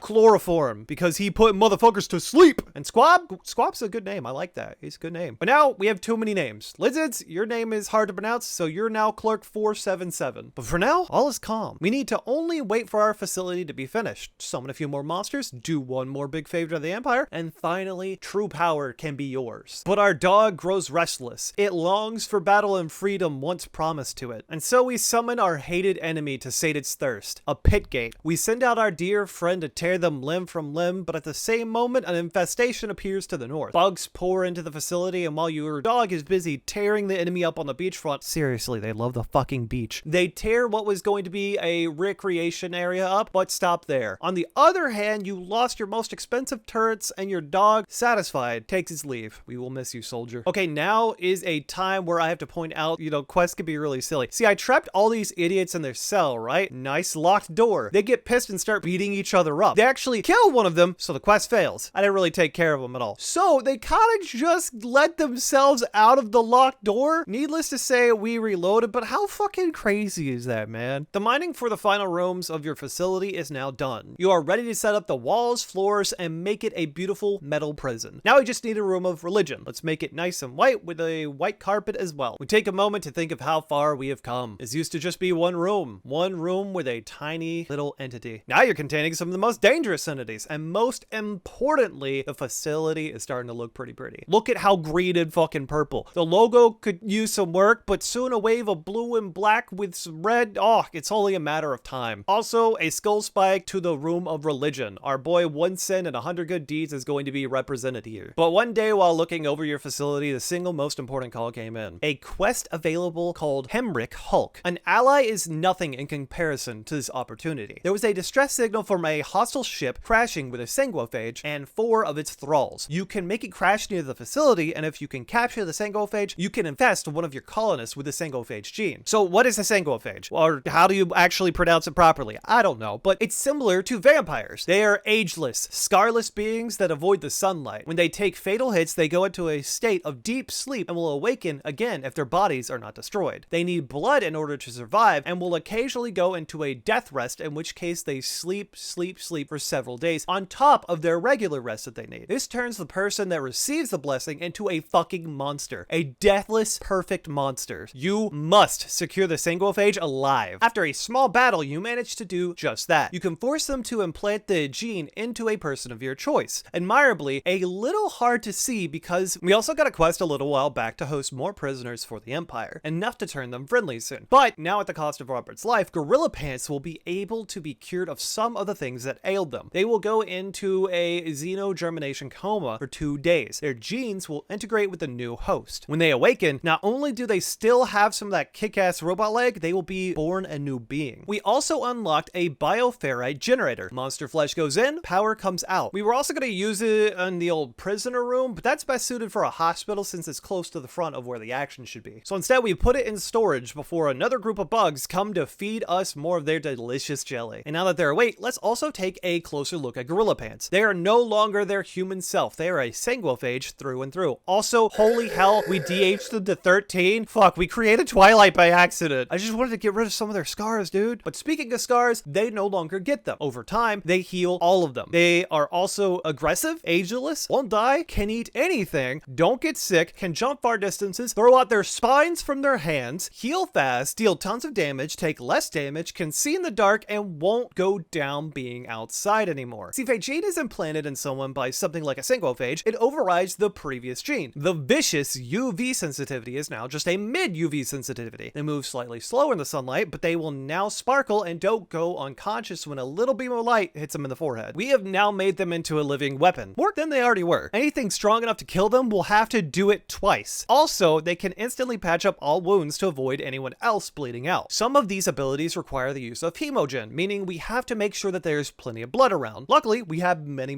recruits now. Gorilla Pants is also now what Corndog Lisa could never be, a war machine and a model employee. In fact, he is so confident he shall now brave the caves alone to take on what was once hell itself. They find a new, even better shield belt to prepare them for the king of all flesh beasts. Actually, maybe another time. See, the facility is getting these new floors for the storage room. It's a very important job and someone needs to oversee it. In fact, cover the entire beach in metal. We have mined for centuries. It is time to have these walls closed and the beach replaced with a metallic floor. Metal. Also, unbeknownst to me, Jack got really sick. Like, really sick. Malaria. He almost died. His immunity and infection were both at 99%. See, if infection hits 100%, they die. If immunity hits 100%, infection slowly goes down. It was down to seconds here, man, and we used one of the most expensive medicines in the game to just barely scrape by. That could have been really bad. And while they're just employees, the initial 3 have really grown on me. Kind of like a mold or bacteria. Like a black mold, which you should let in your house. It only wants to help you. Breathe it in. Breathe it in. Breathe it in. The mold is your friend. Help spread it. It is family. Did y'all actually know that black mold makes people go crazy, but a day or two away from it and they go back to completely normal? It's insane stuff. But now your facility is encased in metal. There are 2 mortars for an external threat and a single defensive turret for the inside ones. Several turrets are on the cave of cover with a single invisibility detector mounted near the sandbags. Nothing is breaching these defenses, or so we foolishly thought. A group of chimeras that don't feel pain begin storming the fucking place. Your defenses are good, but they have several numbers this time. Gorilla Pants holds off every fucking one of these, but they eventually swarm her. She won't die, but they begin attacking anything else nearby, including your turrets that are highly explosive when damaged. Also, seriously, look at those wounds. Bleeding out 3 times their entire quantity of blood a day. They will heal up just fine though. They're fucking vampire. It's all good. What's not good is this fucking cube obsession. It's starting to get out of hand. Everyone really loves that thing and makes statues of it. They are muddying up the entire fucking place, including the new dining room. Also, not long after this, the Revenant tries to escape. He's been pretty chill up to this point and is given like tons of points of power. We don't want him to die, except holy shit, he turns invisible. Stop that bastard. He's fucking tanky as hell though. It leaves little marks behind him. It looks like his only thought is to escape. It is only the power with Jack. We barely managed to kill him and turn him back into the spine, ready for capture once more. Seriously, that thing can take a hit. Back in your cell you go, you rascal. Also, while being the ultimate being, numbers are the best way to hunt giants. Gorilla Pants and friends were able to take down the beast and then immediately leave the cave. They got no real goods from it, but it has served its purpose. We also now make one additional ally, the Orbital Traders. They provide no military support, but traders at any moment. We make allies with them in this age-old fashion of intense bribery. So much fucking bribery. They accept our loose alliance and it is finally at hand. And what else is nearly at hand? Man, I got so many fucking hands. They are finishing up the Room of Worship and the bioferrite generator. One of the most powerful generators known to man. Feed it the flesh of monsters and unlimited power is yours, on top of the already wonderful generators hooked up to each monster. Now we have reached truly unlimited power, of electricity anyway. The Cave of Cover has also gotten an upgrade. Enemies will have to travel not only through the endless spike traps, but also choose to head towards your troops or the endless amount of turrets gunning them down. We also finished up the new hospital in the old prisoner area. It's fitting that it's right in the front lines because we are about to face our biggest challenge yet, but we have smaller ones to conquer at the moment. Like this one, for example, a giant flesh mass heart. Now, this big beautiful bastard will continuously spread throughout the area. It will make giant lumps of pink and spread them all over the ground, blocking anyone that comes near. It is also completely indestructible. You have to smash your way through the walls of flesh, and occasionally the heart will spawn neural lumps. You will need to analyze these to be able to harm it at all. These are also only generated over time. Until then, you must make sure you are able to beat back the walls of flesh and the flesh beasts that come along with it. Now, this honestly isn't too hard when you have a vampire like Gorilla that is able to run through fucking all of it. Getting caught in the thick of it is exactly where she likes. Honestly, if we didn't have Gorilla, this might have been an issue. It's one hell of an entity. But they are able to grab the last of the neural tissues and a certain signal that, when played, will cause the heart to die. And so that big bad pounding heart was nothing before our employee of the month, Gorilla Pants. Except that isn't all. A flesh mass nucleus is left behind. This will turn into a flesh mass heart if left alone. And why would we ever leave such a beautiful battery alone? It makes flesh meat for us as well. All in all, this is going to go in the black section of highest security because it is super dangerous. Little by little, the area is also cleaning itself up and getting rid of the flesh mass. It leaves one hell of a mess though. It's really bad. There's also a small raid of devourers, which actually proved really useful. You were able to get 3 back alive and get them to their new home. Also, seriously, when I say it leaves behind a mess, I fucking mean it. Look at this place. It's fucking disgusting. Now, there's a lot of town time here, and there are even a few fights, but at this point, you fill out the entire entity list. The facility is functioning, more power than you could ever use. Jack is a useful crowd control psychic. Gorilla Pants is an amazing frontliner, and Greg, he was there too. We need one more thing to make sure the hell we are about to dive into is easier. Meat shields from the Empire. So we have to host 2 more people from the Empire and keep them happy for 10 days. We even went out of our way to make a kitchen just to make higher class meals for them for the oncoming days. No nutrient paste for them. We even have a pink area, which is used for recreation like gambling or pool. Everything is looking up. A week goes by and it looks like things are going to pan out just fine. We have to keep them above 30% happiness, and so far we have, but a little extra never hurts, right? See, the Empire is filled with psychics. In fact, one of your guests are a psychic and can use words of joy to help the other visiting friend stay happier. Except,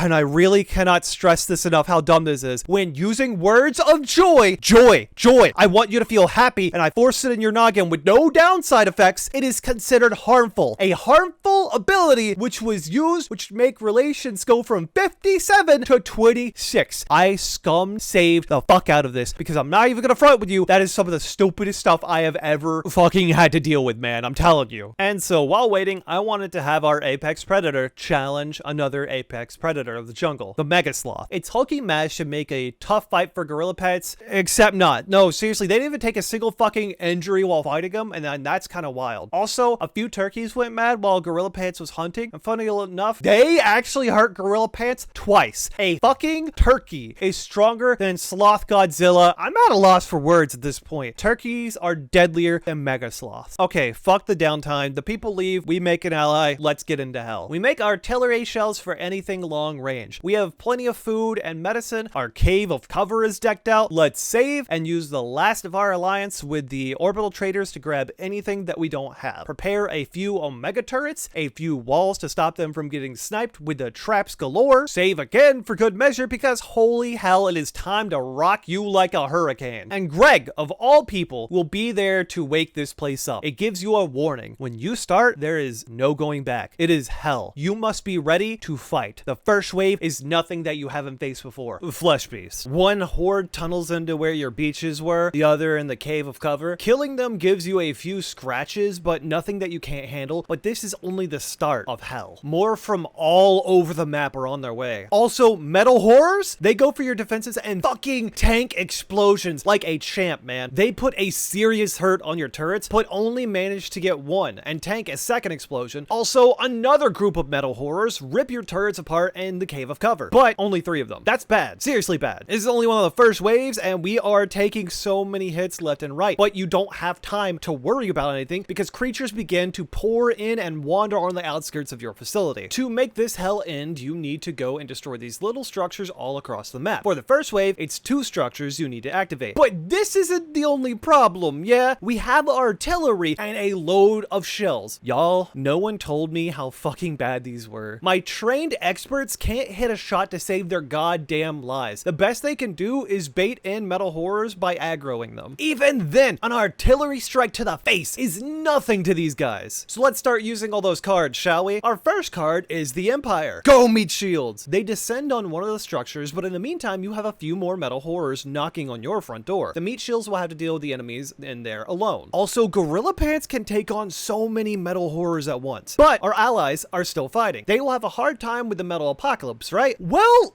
no, not really. They set it on fire and hit it with a big stun hammer. It may teleport, but it is still upset about being on fire. This is a great opportunity to learn from these guys. Meanwhile, Gorilla took down all the smaller versions and is only bleeding 300% of their blood out of their body. I call that a victory. Oh, and I forgot to mention, every single structure comes with a metal horror. They also roam. So when Iron Giant V2 heard his brother was getting checked on, he decided to roll up and kill a lot. But the important thing is that the first giant metal guy did go down. Not dead, burning, and down. This means they can get back up and heal, but more importantly, they can be captured. Yeah, this big fucker, the uncapturable, the ones that only go down when they die, we can capture it. Oh, meat shields, you've given me such a love. Oh, they're all dead. So now we wait for Gorilla Pants' wound to heal sort of enough to dive back in. The monstrosity has come a bit closer to our base and threatens the facility in its entirety. So we move in to take it out. As soon as Gorilla Pants can get close, they do. A smoke pack is popped to make sure the monster aiming at us is a little bit harder for a few seconds that it can hit us. It doesn't do much now because Gorilla Pants is on top of them. The firing squad moves in, but a few nearby entities also want to step up. They distract us for a moment, but everyone is teleported randomly and out of cover, different directions, everything. It is a fucking menace. Potato Water throws out their shield in an attempt to save Squab, who dives back into the safety, letting Gorilla Pants jump right back into the fray and holding down their fire. The gunning squad moves in and continuously fires everything they have while knee deep in water. Shot after shot goes out, but it continues fighting and just barely goes down. Wait, it goes down? I stand corrected twice. These guys can go down. Jack, being the strongest of all of us, takes the entity and puts the bastards back in its containment room. Holy shit. It is also now time for Gorilla Pants to activate the next structure. They have to run back immediately to avoid what comes next. Another horde. When the structures are activated, they send forth hordes of enemies to crash against your walls once again from all directions. There is no time to heal. Pick up your battered bodies and prepare to defend. Devourers run through your defenses to gobble up the first person they can. Gore Hulks begin stacking, throwing their spines at your defenses. Even Gorilla Pants gets gobbled up by one of these devourers and being eaten alive, but is quickly freed from the gunfire that's pelting into them. But you manage to make it through. You are left with less than half of your defenses. Turrets are a luxury now. Your wooden spikes now costing too much to upkeep, and this is only the first structure activated on the first wave. But so what? Time marches on and we will not be getting left behind. It is time for the next activation. A few mobs stand in the way, but they're easy to take out. The next wave will soon be upon us, and Gorilla Pants is running back for cover. And cover is gonna be really good here. God, how many devourers is that? The line is established. The Gore Hulks are moving in, but Gorilla Pants notices that one of the walls are hurt badly. This would open up the backline to be shot at, so as they let the horde in, she tries to keep the wall up. It goes well for a little while, but after so many missed shots, eventually the wall goes down after about half the Gore Hulks die. The Devourers are going to be on us soon, and we struggle to punch through all of the remaining forces. But down they go, and the two run to safety as the Devourers roll in. Two tiny but important turrets draw the fire away from your front lines so they are not consumed. Gorilla Pants is not lucky, and neither is Squab. They are quickly freed, but lose one of the turrets in the process. All the void structures are activated, and it will give you a small amount of breathing room before the next wave is underway. We are low on metal, but food will never be an issue again. What used to be an unstoppable horde is now just a bunch of free meals that are gonna push our belts to the brim, holding our big bellies. It's a slap my belly moment. We have a few hours before the next wave, but it lets us know that this one might be our last. Do it completely blindfolded, why don't you? Or in this case, in complete and total darkness. Now, only some of the cave of cover can be used. The traps you put into place will have to do their duties, and while it may be dark once again, it kind of makes our facility look really pretty. Look at how far we've come, man. Oh. Also, every single one of those structures that came down has one of those fucking metal storms. Let me tell you, this was work of my own hell. Cheesing these fights, it's fucking hard. Cheesing 3 of these fights in the dark, brutal. Just fucking brutal, man. And luckily, they're far away enough that you can take them on one at a time, but what if they weren't? Oh my god. The bigger problem is you can no longer foresee what entities wait for you in the dark. Any of them could wander in from any location and make your employees into a meal. So hopefully all that time training will really come into action here. Otherwise, you're gonna die. But luckily we could just bomb them from afar, yeah? Call in our allies too. They did so good in the first wave. Well, no, they were not even great fodder, but they did bring the lurking metal horrors to us. That's a bless. It is also the only real goal for the mortars. Each structure is guarded by metal horrors and metal storms. Metal storms we really struggle against, but if we have them all alone, it improves our chances. So come at us, little dudes. Gorilla Pants will take you all on. But the metal horrors alone are more than enough to take out your turrets. Again, you're low on supplies. You don't have that many resources left to make more of these, but they are necessary to stop you from getting overrun. You have at the very least 3 more waves, and that's only if you manage to activate all of these damn structures. Your people are drowning in hopelessness, crushed beneath the weight of what feels inevitable. And yet where hope withers, something harder takes root. Resolve. Some will rise, not flourish, but endure. Like a stubborn shoot buried beneath layers of rot and ruin, life does not ask permission. It bends, it strains, it claws its way upward, twisting through suffocating darkness until at last it will break through the soil and meet the light again. You are living in such a moment. No one knows who will emerge from this. No one can say they will not fall behind. The future offers no promises, only uncertainty. So these people turn to the only thing left to them, each other. Not for glory, not for victory, but for survival. They may be using each other, but it's the closest thing that you will find to a friend in this corporation. 2 people, 2 of them that started it all. Greg and Gorilla move in with their flares to take on one of these bastards. Gorilla needs to take them on herself. Greg is just here to provide the light while Gorilla Pants does all the work, and it goes pretty well. Gorilla is able to take on the monster and keep Greg away and alive. It goes so well that everyone else moves in too. Gorilla kept it pinned against the wall as it slinks into a cavern, but the firing squad lines up and they let it fucking loose. Even teleporting Gorilla Pants away at the very last second wasn't enough to save it. You go to activate the pillar, but everyone just wants to have arts and fucking crafts in the middle of fucking darkness outside the base because of the cube. Come on, man, we gotta go! So anyway, we keep some fucking babysitters until everyone's done being goo goo gaga with their fucking statues, just in time for the next wave. Got a boo-boo? No time to patch it up. We gotta fucking shoot. And how many shots did we need to get to the center of a Tootsie Pop? Well, we don't know. The Dark Lovers go down easy to a few flares, making their movements and attacks slower. Gorilla Pants drags them along to the side so everyone can get a clear shot, but they are endless. Side Stealers pile on top of them too, but all that is left is Gorilla and a lot of dead bodies. She is the queen of this battlefield. And so, without rest, we continue to the next structure. The beach is a lot less friendly at night than you remember. There are a lot of neighbors that you have never even seen before, skulking about, but you manage to move in a little bit at a time. Potato Water is sent back to Jack to tend to his wounds, and the rest just have to continue moving forward. The little line of ants, all hiding behind the mighty Gorilla Pants, presses forward. They manage to catch the monster pinned against the wall, which is just where we want him. That sounded... Anyway, a flare goes out and Gorilla Pants isn't long behind it. They are locked in combat when a wandering metal horror tries to grab your back line. The back line turns their attention to take it down before returning back to the metal storm. It teleports Gorilla Pants a short distance away before a pop smoke goes out, blurring the vision of Gorilla Pants before they hop right back in. A few moments later, it's gone again. It teleported Gorilla Pants into the darkness as well as chloroform. It wishes to strike your people from the dark with its many fucking projectiles. But Gorilla Pants doesn't give a fuck about the dark. A flare will soon be thrown behind them, even though it may stun them with its brilliance. They will not hold back. But a few moments later, it teleports them away again. Another pop smoke goes out to stop some people from dropping, but the wounds are adding up. Even Gorilla Pants is 360% dead. This isn't good, and when things start to look hopeless, it finally goes down. Its minions put Gorilla Pants in for a rough time before reaching 537% bleeding out. We have no idea how bad it will be in the dark. Gorilla may not survive here. Meanwhile, Chloroform is bleeding heavily and isn't immortal. Gorilla goes down. Only some of these people can even be doctors. Even stopping the bleeding is limited, and the flares on the ground won't last forever, but the monsters are creeping in slowly and are getting even worse. Greg tries to save Gorilla, but they are dying for the first time. Squab, being a champion, sits there while bleeding out. He'd be the type to not ask for a blanket when staying over at someone's fucking house. Pixanonymous shall shall take Gorilla back as close as they can to the base. The rest will slowly begin making their way back through the darkness. Squab manages to stay up for the most part. Greg patches them up so they can at least leave this darkness. But the flares that were lighting the way initially are starting to go out. They have to relight their path or suffer from the darkness walloping on them. The ones fleeing leave behind lights on the ground for Greg and Squab to be able to slowly make their way back, fearing for their fucking lives. Because anything could be stalking around here. Potato Water loses his left eye, several toes, and a finger, but more importantly, Gorilla Pants is death resting. In an emergency situation where death comes close to them, they turn into basically mannequin mode. They are lifeless and they have to continue death resting. Blood matters not, at least until they wake up. You have a few days to make new blood to feed them. If you don't, they go mad and start drinking wherever they can get it until they are satisfied. It doesn't matter how much blood the person has left, they hunger and they will feed. In the meantime, we call our final round of allies. After this, we will no longer be friends. These are our last reinforcements, and to their credit, they managed to grab a few enemies, but the night is where the beasts thrive. They are unable to take out any important objectives. Wounds heal, and you manage to get Gorilla Pants some blood so they no longer are craving hemogen when they wake up. On the bright side, Gorilla Pants is up and operational. We move in Clerk 477 and Greg to support them with lights as they move to the next structure. Gorilla Pants is the only one who can make it back in time as they have the jumping ability. Everyone else is called back, and Greg almost lost his leg, but he did lose another toe. Greg, who has worked for our company the longest, is suffering. They've gotten nothing so far, man. It's rough. All forces were moved in close to support Gorilla Pants. There are a lot of Devourers here, so we want them to go down quickly using Gorilla Pants as bait. We will also have to utilize Clerk 477's fire ability to keep those bastards back. And it failed. They refused to use the ability in time before being eaten alive with Gorilla. Even stunning the bastards won't stop them from being eaten. We can only shoot them as quick as we can. Even when given a second of fresh air, Clerk 477 still didn't use their blow up ability. Funny, when the cool eye is there, they blow up immediately, but against giant worm monsters, no, we can't blow them up. Fuck this guy, dude. SMH my fucking head. A wave of gore hulks begin walking through your defensive, and only fire finally frees Gorilla. Your forces are desperately holding on for dear life, shooting everything that moves, but they are being overwhelmed. Even Jack gets eaten as Gorilla Pants manages to save Clerk 477. They all turn to free Jack, who then escapes with his life. Fire, blood, smoke, and then the taste of death in the air. So thick it is suffocating. You are out of turrets. You are out of spike traps. Your men are hurt, and this was 2 of 3. There is no pleasure here. There is no relief because they know that they will have to do it once more. How many more fingers can they spare? How many more wounds will they take? The reason we have them go through such intense training is because any normal person would have broken under these conditions. But in the dark, a single metal storm persists, and so does the structure it guards. They must heal quickly. Battle continues to sing its siren's call, but the weary spirits struggle to continue to move on. But they will soon rise once again for the hunt. What remains of their legs move forward into the darkness. They stick close to one another, thinking only of their own survival. A few minor entities lurk in the tapestry of the darkness, but a rain of bullets sends them to their rest. We are ready to end this. Gorilla charges into darkness, immediately knowing a flare isn't far behind. It holds the giant bastard down, but we are done with worrying about friendly fire. Clerk 477 spews massive amounts of fire. It hits Gorilla dead on, but it covers the enemy as well. It panics, but so does Gorilla. That's a lot of fire after all. Even a teleport won't save them from the fire, so it decides to try and take someone with it. Potato Water's mind crumbles, and it thinks that it needs to make more art of the cube before it dies. Directly in the middle of fucking combat, mind you. So Clerk 477 steps up and begins lashing at the monster in melee combat.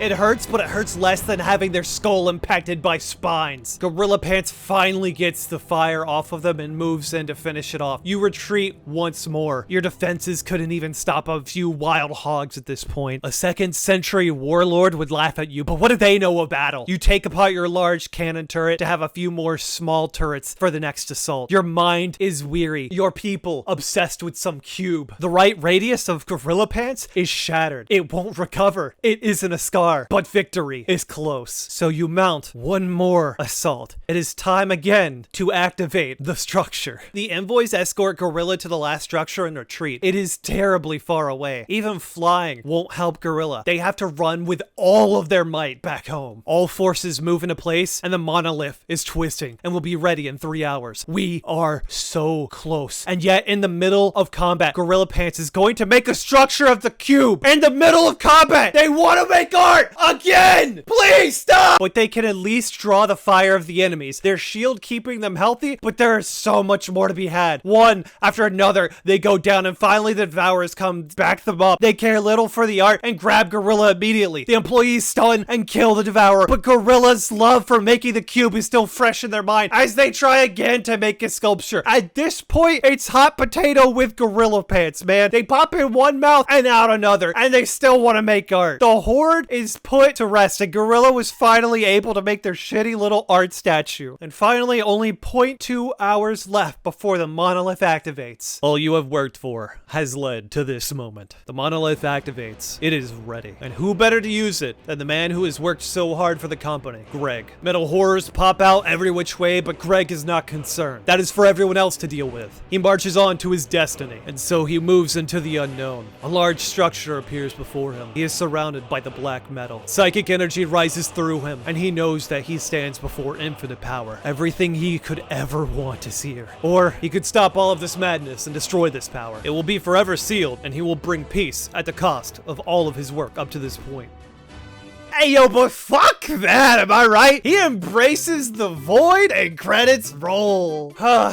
It's so fucking beautiful. It was good. It was a good thing. Actually, you know what? Greg pops back into your place just fine. He is now touched by the void and doesn't even need to sleep. He heals a bunch every day and is super sensitive to psychic attacks and buffs. Well, you've done it. We've defeated the undefeatable, chained the unchainable, and finally, we have made a perfect, wonderful facility. Greg, Gorilla, and Jack all served the company well and were rewarded. In time, we hope to neglect and ignore the wishes of other employees as well. What we did do was make a beautiful power plant and implement a senior employee with experience to maintain the plant. We achieved the real dream, passive income. I also like to think we went ahead and checked off pretty much everything on our list. So we will call this one a victory. Anyway, I hope you like my Rimworld stuff. It's my first time doing Rimworld stuff, and if there's an interest, vocalize it. I'm down to play it again with new challenges and new stories or mods, but just be aware, I'm the kind of guy that goes 400 mods deep, so we have to be careful. But until then, I'm Jexx Mixx. Have a good one.